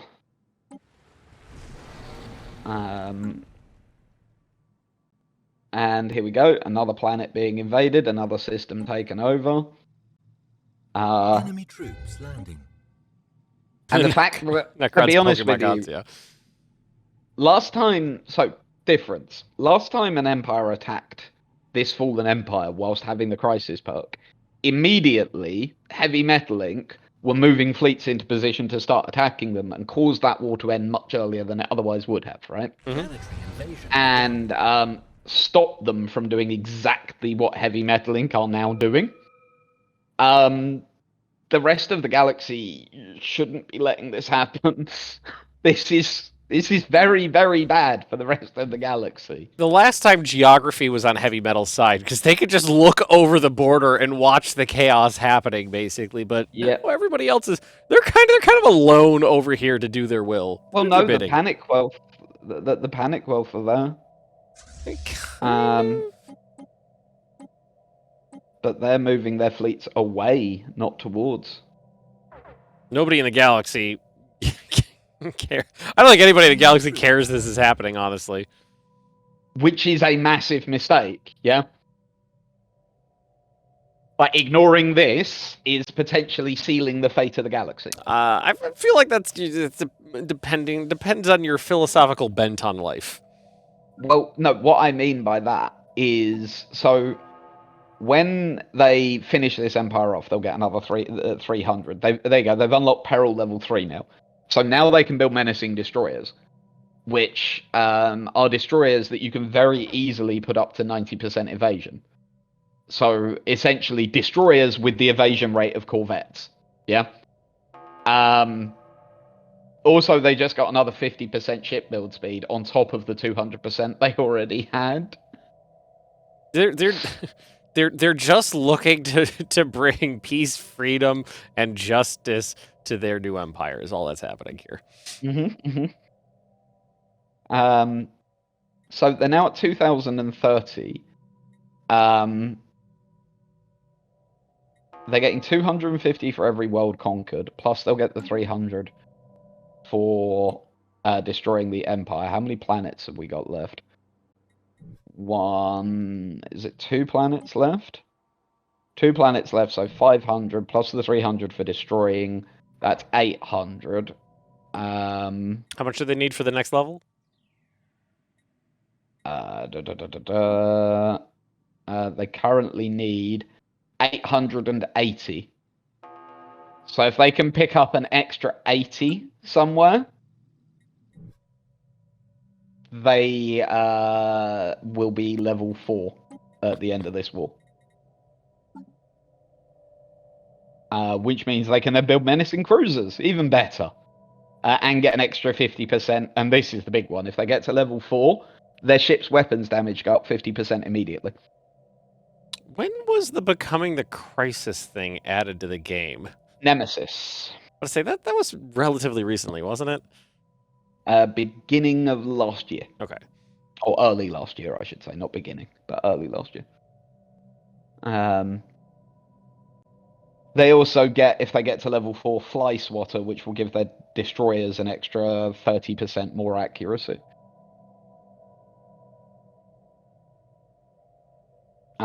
Keen Preacher. Yeah, they...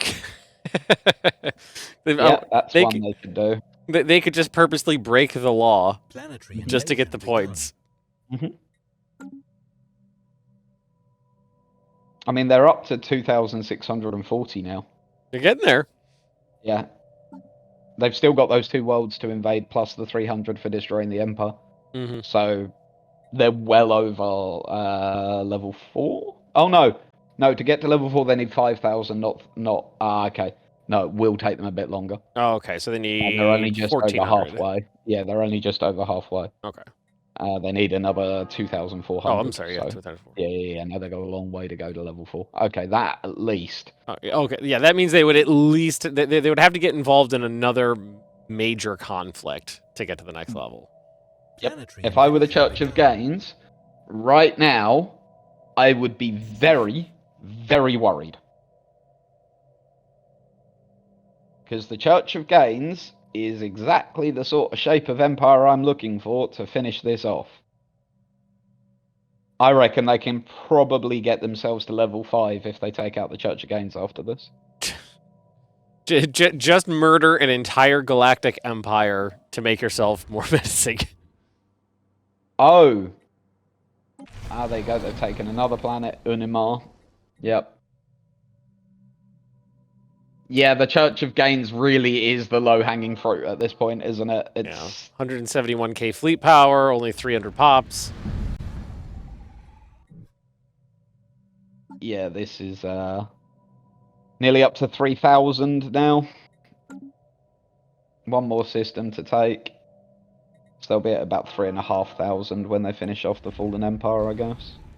Oh, they'll get a few extra for these troops and the starbase as well. So what did that take them to? 3,155 they're at now. Final planetary invasion begins. Oh no, they've got one more system still. Is there anything in there? There's one. Oh, there's another planet. Yeah, another planet. Another planet, another space Another station. starbase. Yeah, couple yeah, ships. Yeah. So they'll all get good them up to stuff. what, about 4k? Just under 4k? Somewhere around there at this point, yeah. Yeah, they're going to be somewhere between 3.5 and 4k already. Excellent. Surely by this point the other empires have been informed that they've gotten high enough in the crisis, right? Oh yeah, there, right now on the screen. Please, fellow humans, we must unite. Heavy metal, the real enemy. As we speak. Oh no, shit's happening.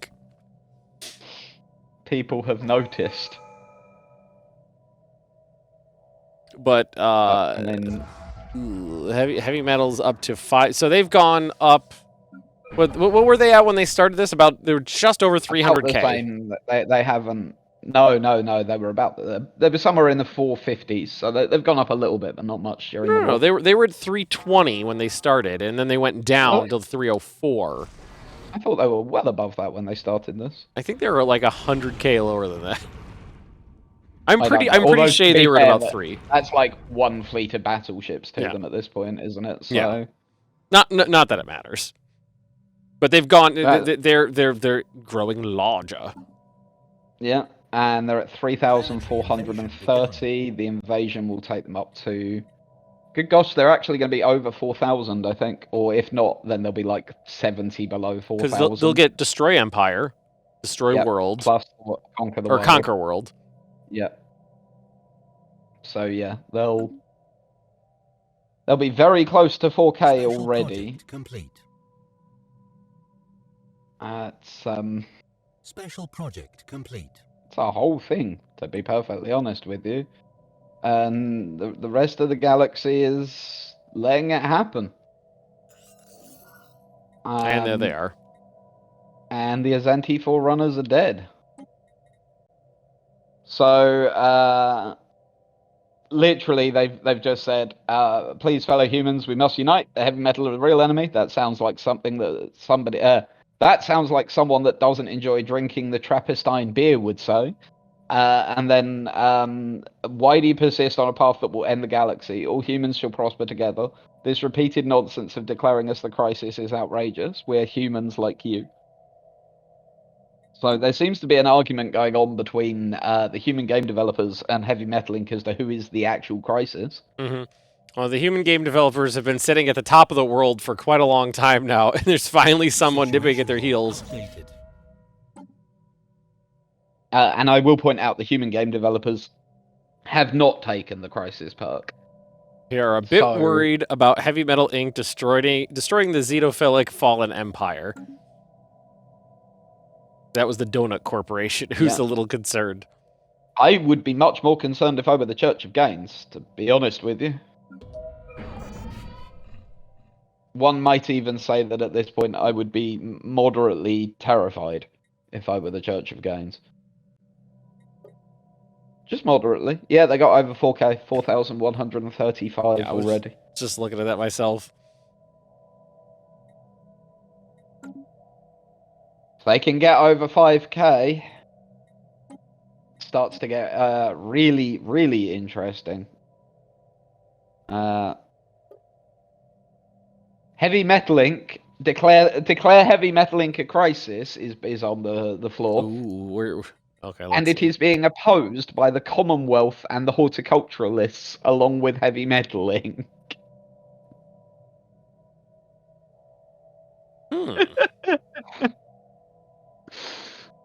I the Guardians, the Gardeners of the Galaxy are supporting the crisis. Yep. I would assume it's because they will feel safe in their little L cluster sanctuary while the galaxy burns, and then they could just be king of the ashes. So, Divine Soup Can, I assume that this is that the Gardeners of the Galaxy are still salty about what the human game developers have done repeatedly throughout this game, which is, attack that Federation at every available opportunity. And so, I suspect that might be behind their current actions. Plus, they committed the gravest of sins, Border Gore. Oh, right. And someone in chat asked, what do you need for the level 5? It's 10,000 points. So yes, it's double what you need to get to from 3 to 4. So, Ro, yes, a habitat does count as a planet, and you're right, but Order of Our Lady Trappistine has now got 473k fleet. Even with 535k, that's a bit close. Yeah. Also, they would have to leave their Federation, wait the 10 years for a lot of hassle where they can just attack the Church of Gainz. Sometimes the forest must burn so new life can grow. I think that's the overall plot to Stargate Atlantis. Yeah, right. I think it's the plot to this DevClash as well, to be brutally honest with you. Heavy Metal Inc. are very large now. Oh yeah, they gobbled up a lot of the territory left behind.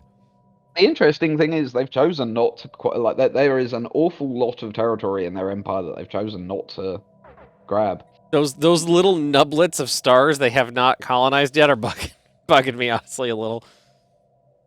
Just fill it in. Just fill it in. I suspect it might be the Church of Heavy Metals Gainz. The fleets are sitting.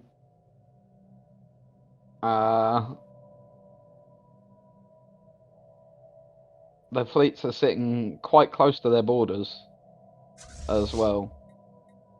And they're all being upgraded. Lady Trappistine, pleased, we must unite in this common cause to provide the galaxy with soft rock. Heavy metal is good, but soft rock is even better. I'm afraid I'm going to have to hit the doubt button there. And yet more fleet is being constructed.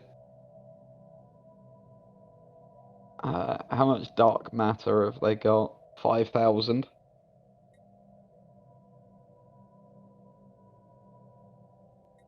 And so, has that swayed?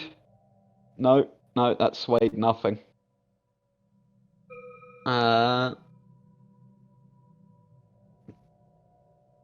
Also, the Doughnut Corporation is in breach of galactic law. Wait, what'd they do? Honestly. They're in breach of 5-year plans. Oh. So, Our Lady Trappist thinks that they should be custodian, whilst defending the sovereignty of the empire that's trying to destroy the galaxy? It's fine. Don't think too hard about it. It's fine. Yeah, that's definitely one of those, if you think too hard about it, it's just going to hurt your head, isn't it? I also noticed, so voting in to enact resolution, declare crisis Heavy Metal Inc. Next up, declare crisis human game developers. Yep. put forward by Heavy Metal Inc. So the Crisis Empire is attempting to call another empire a crisis. Holds up picture of Spider-Man pointing at himself meme.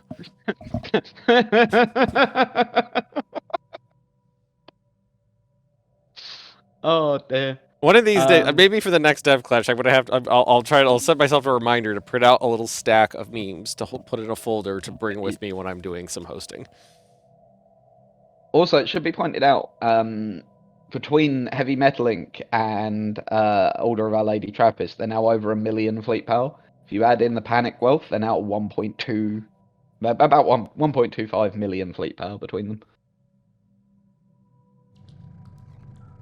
Oop. Oh! Another Colossus. Ooh, do we know which kind they get? I'm already looking. Where are they? Where is your Colossus?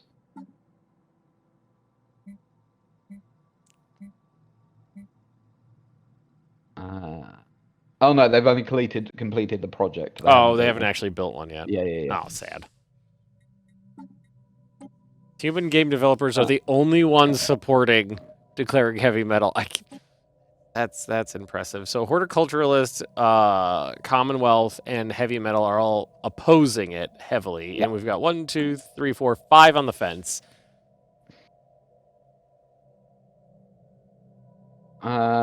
So bad the stream will end before the vote gets through.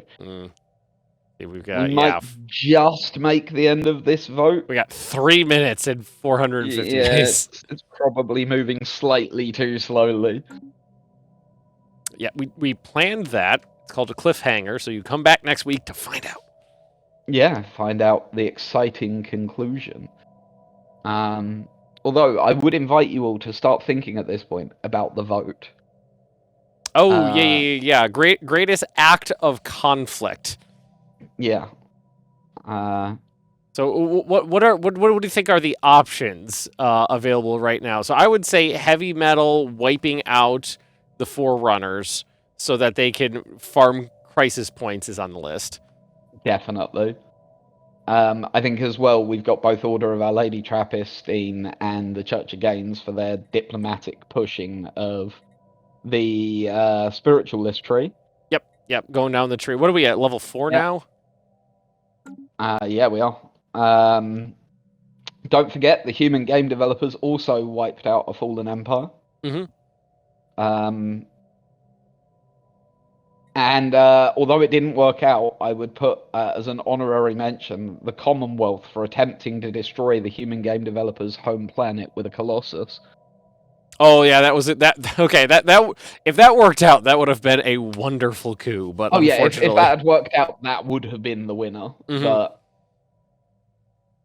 Horticulturalists just fortifying their little compound over there. I don't know if that's more of an act of like defensive defiance.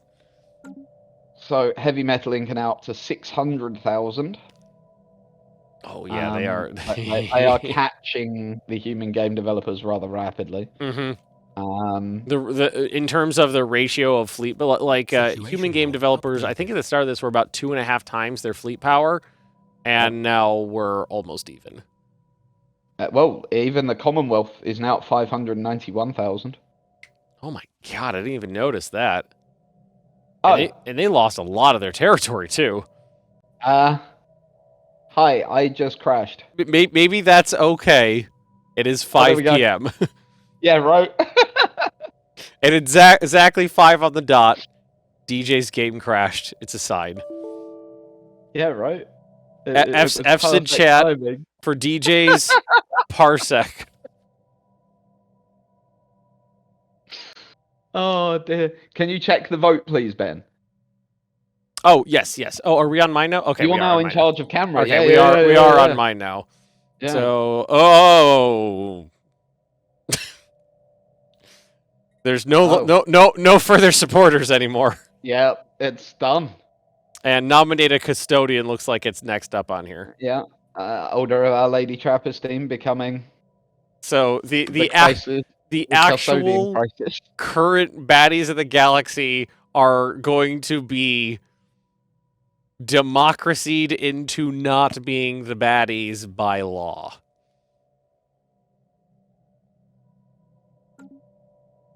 Interesting. So if anybody has anything they want to see while we're starting to wrap it up here, I'll be happy to show you if there's any information you want to take a peek at. But for now, we'll just leave it on where we are here. Let's see. Yeah, it is 5. So we're probably going to end up pulling the players into chat and seeing if anybody has anything they want to talk about. And pretty soon, up on the sidebar there, we'll have our lovely live content folks putting up a vote. So while we're talking, you guys can vote on what you think the greatest act of conflict. That's the way it's phrased, right? Yes, it is the greatest act of conflict. Greatest act of conflict was in the galaxy. So what would your vote be, DJ, for that? Oh, got to be heavy metal ink for me. I would say heavy metal ink. I would say not heavy metal ink taking the crisis, but heavy metal ink purposely farming the Forerunners to get to like almost level 4. Yep, precisely so. Crisis destroyers are terrifying. 90% evasion destroyers are really genuinely very scary. See, how close did we end up getting there? Here. Ooh. They are... Well, they're able to build crisis destroyers now. They just don't have the little... what's it called? Is it Menacers? They haven't got crisis cruisers, and then the next big one after crisis cruisers will be getting the Sun Eaters. The Catan. Yeah. So we're at 4,195 crisis ducats. You need 5,000 crisis ducats to hit level 4 and 10,000 to hit level 5. If you're ever playing multiplayer, it's a fun way to throw a monkey wrench in the galaxy. So Janago has just pointed out a really good point about the greatest act of conflict. The border gore in the L cluster. I am changing my vote. Yep, I'm changing my vote. That's the greatest act of conflict for today. That is a symbol of cooperation. What are you talking about? Vile. It's beautiful. No, they vile. They built an apartment building and they cheaply leased out a condo to all of their friends. It's like art, but bad. Yeah, right?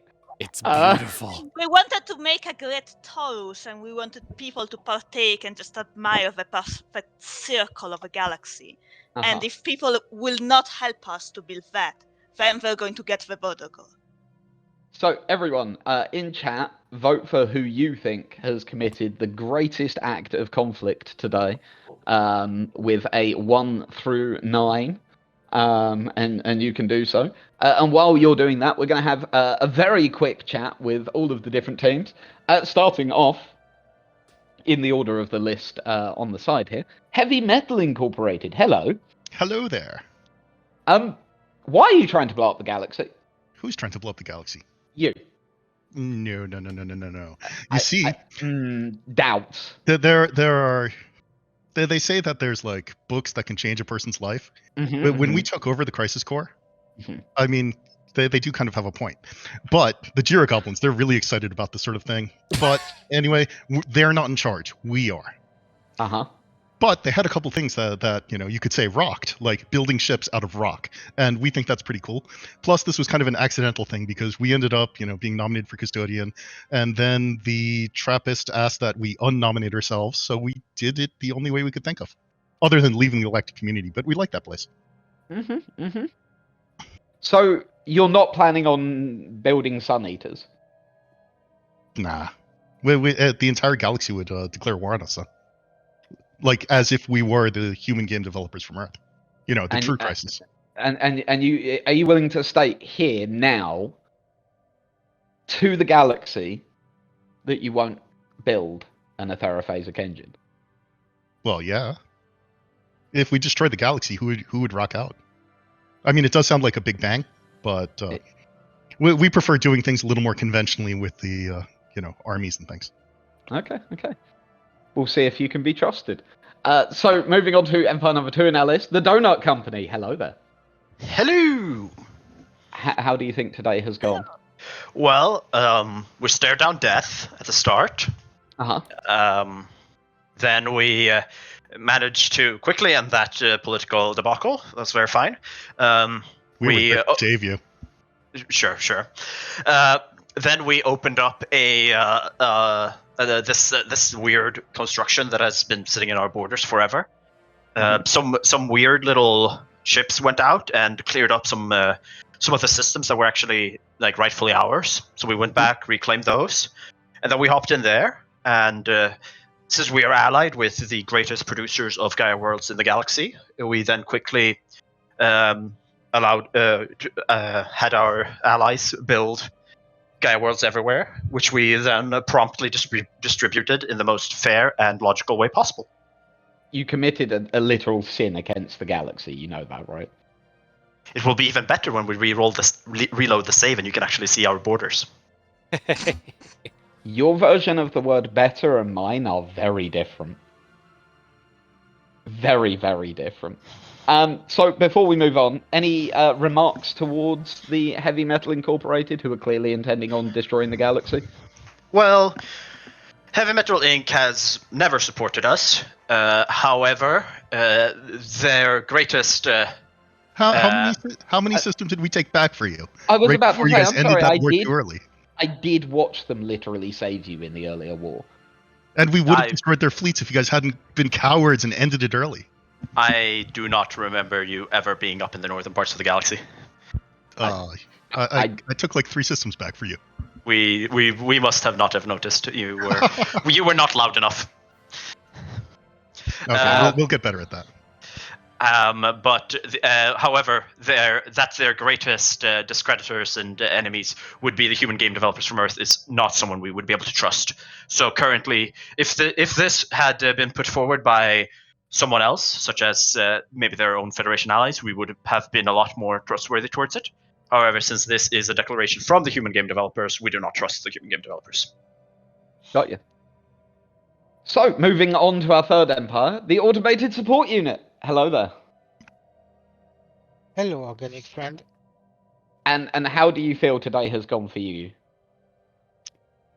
We have achieved our goal of maintaining our organics, and we have even installed some free-range facilities so that we can have free-range organics on our planet Platypus Prime. Things have gone according to our programming. I like the sound of free-range human habitats. That sounds delightful. Are you sure? Yeah, it sounds great. Yeah? I've seen that episode of Twilight Zone. It worked out really good for the humans in the end. We will gladly receive you in our free-range facilities for organics. See? Beautiful. So, can you protect organics from the galaxy exploding? Yes, the idea of the galaxy exploding sounds like organic delusions to me. Got you. So, instead of actually attempting to protect them from the galaxy exploding, you're just going to ignore that it's happening. You should consult one of our psychobots for evaluation, my organic friend. Got you. Well, thank you very much, and we shall see you next week. Moving on, the Horticulturist Commonality. Hello there. Hello. Why on earth are you defending a crisis empire in the galactic community? Surely we're not defending them, but they have not done us any harm, so... Truth fact. Yeah, we don't see any need to declare them a crisis as of right now. Okay. Can't argue with that logic. So you're happy with the idea of the galaxy being blown up? Absolutely not. That would be a total disaster. Interesting. Okay. And anything you want to say? Because I am trying to do this as fast as possible this week, so anything you want to say? We are very happy to have found another garden to tend to, and we feel like we have done a good job, and it's very beautiful. Mm-hmm. I can't wait to load the save up next week to see what it looks like. You have committed the gravest of sins. Nah, it's beautiful. So, moving on, the Order of Our Lady Trappistine. Hello there. Blessings of Our Lady be upon you. And blessings of the Kraken. So, you too are defending a crisis empire that wants to destroy the galaxy. We have not seen any evidence that our historical ally, the Metal Incorporated, has gone down the path of becoming a crisis and is willing to blow up the galaxy. We feel like we have brought back peace to the galaxy, as was our custodian mandate, and then we relinquished the position peacefully. For we wish only for peace. Should another crisis arise, we will rise up to the occasion and protect the galaxy as best we can. See, they just want peace. That's it. There's no conflict needed here. They just want peace. We do wish peace, and whilst we commend the Heavy Metal Inc. and their embracing of our most divine ideas of galactic merriment, within limits would be preferable. Yeah.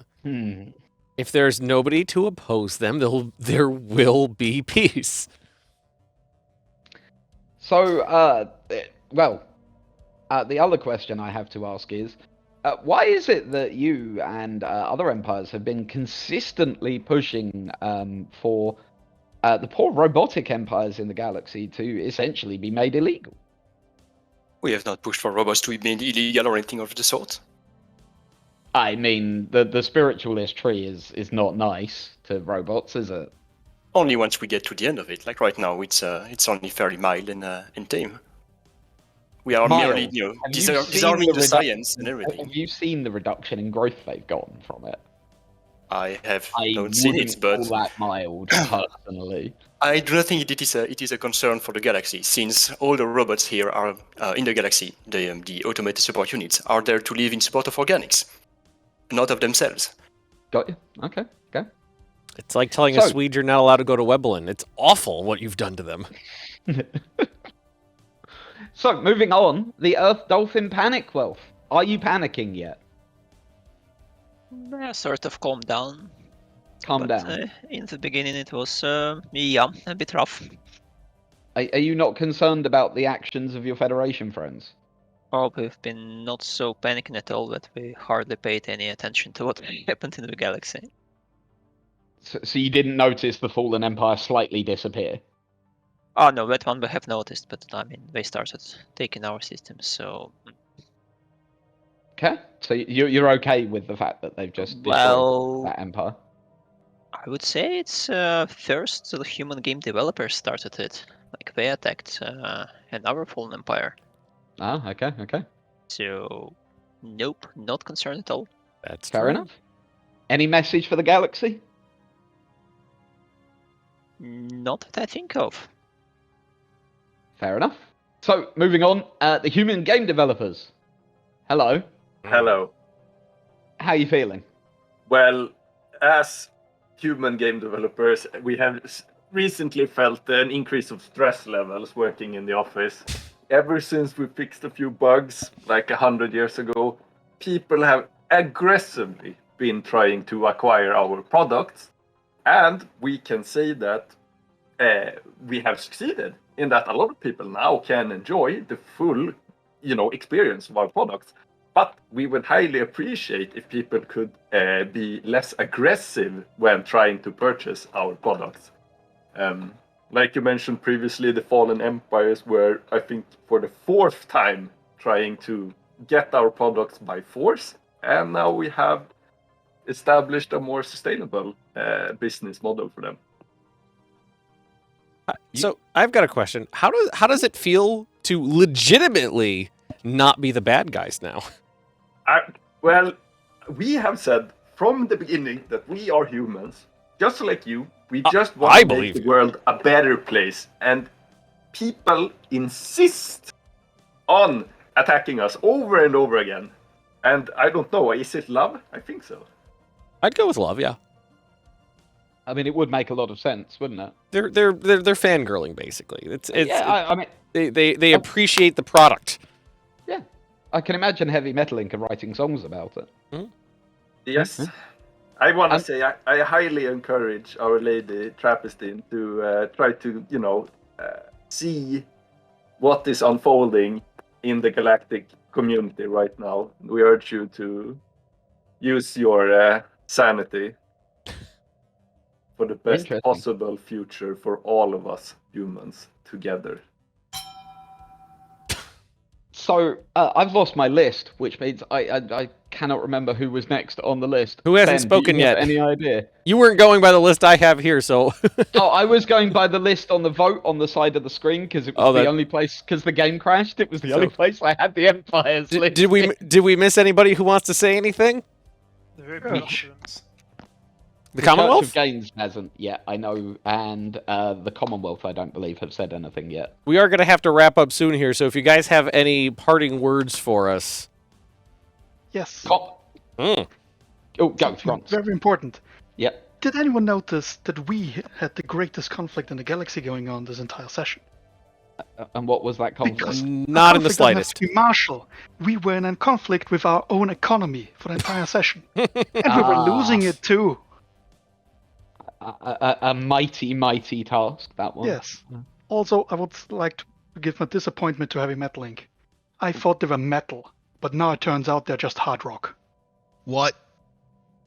What? You said that you prefer rock to metal.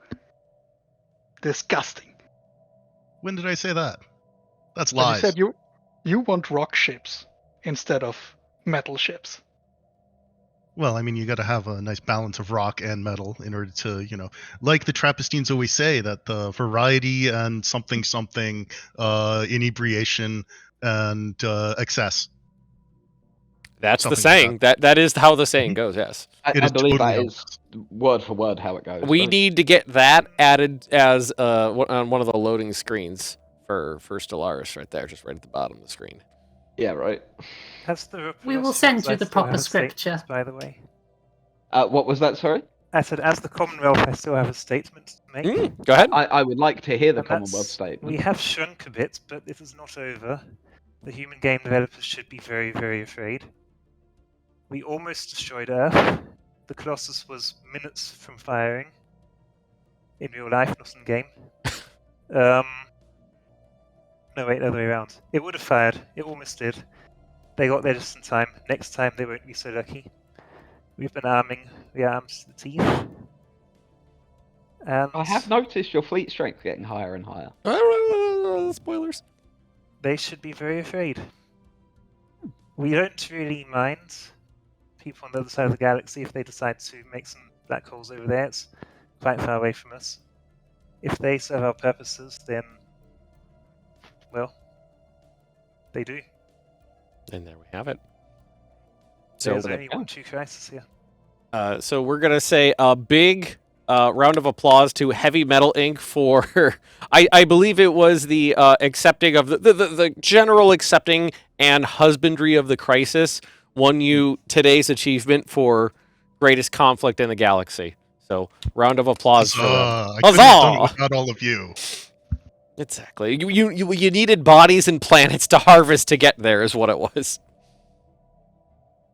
So, ladies and gentlemen, thank you very much for joining us. As always, we will be back next week for probably the concluding part. Is it the concluding part? Well, I guess it's up to the players. We will see who wants to kill who. Yeah, right. It might be the concluding part. We shall see. Yep. But we will be back next week, same time, same place. Right here. So do join us then. Paradox Twitch channel, 3 p.m. CET, and other time zones where you might be. Thanks for watching, everybody. We'll see you next time.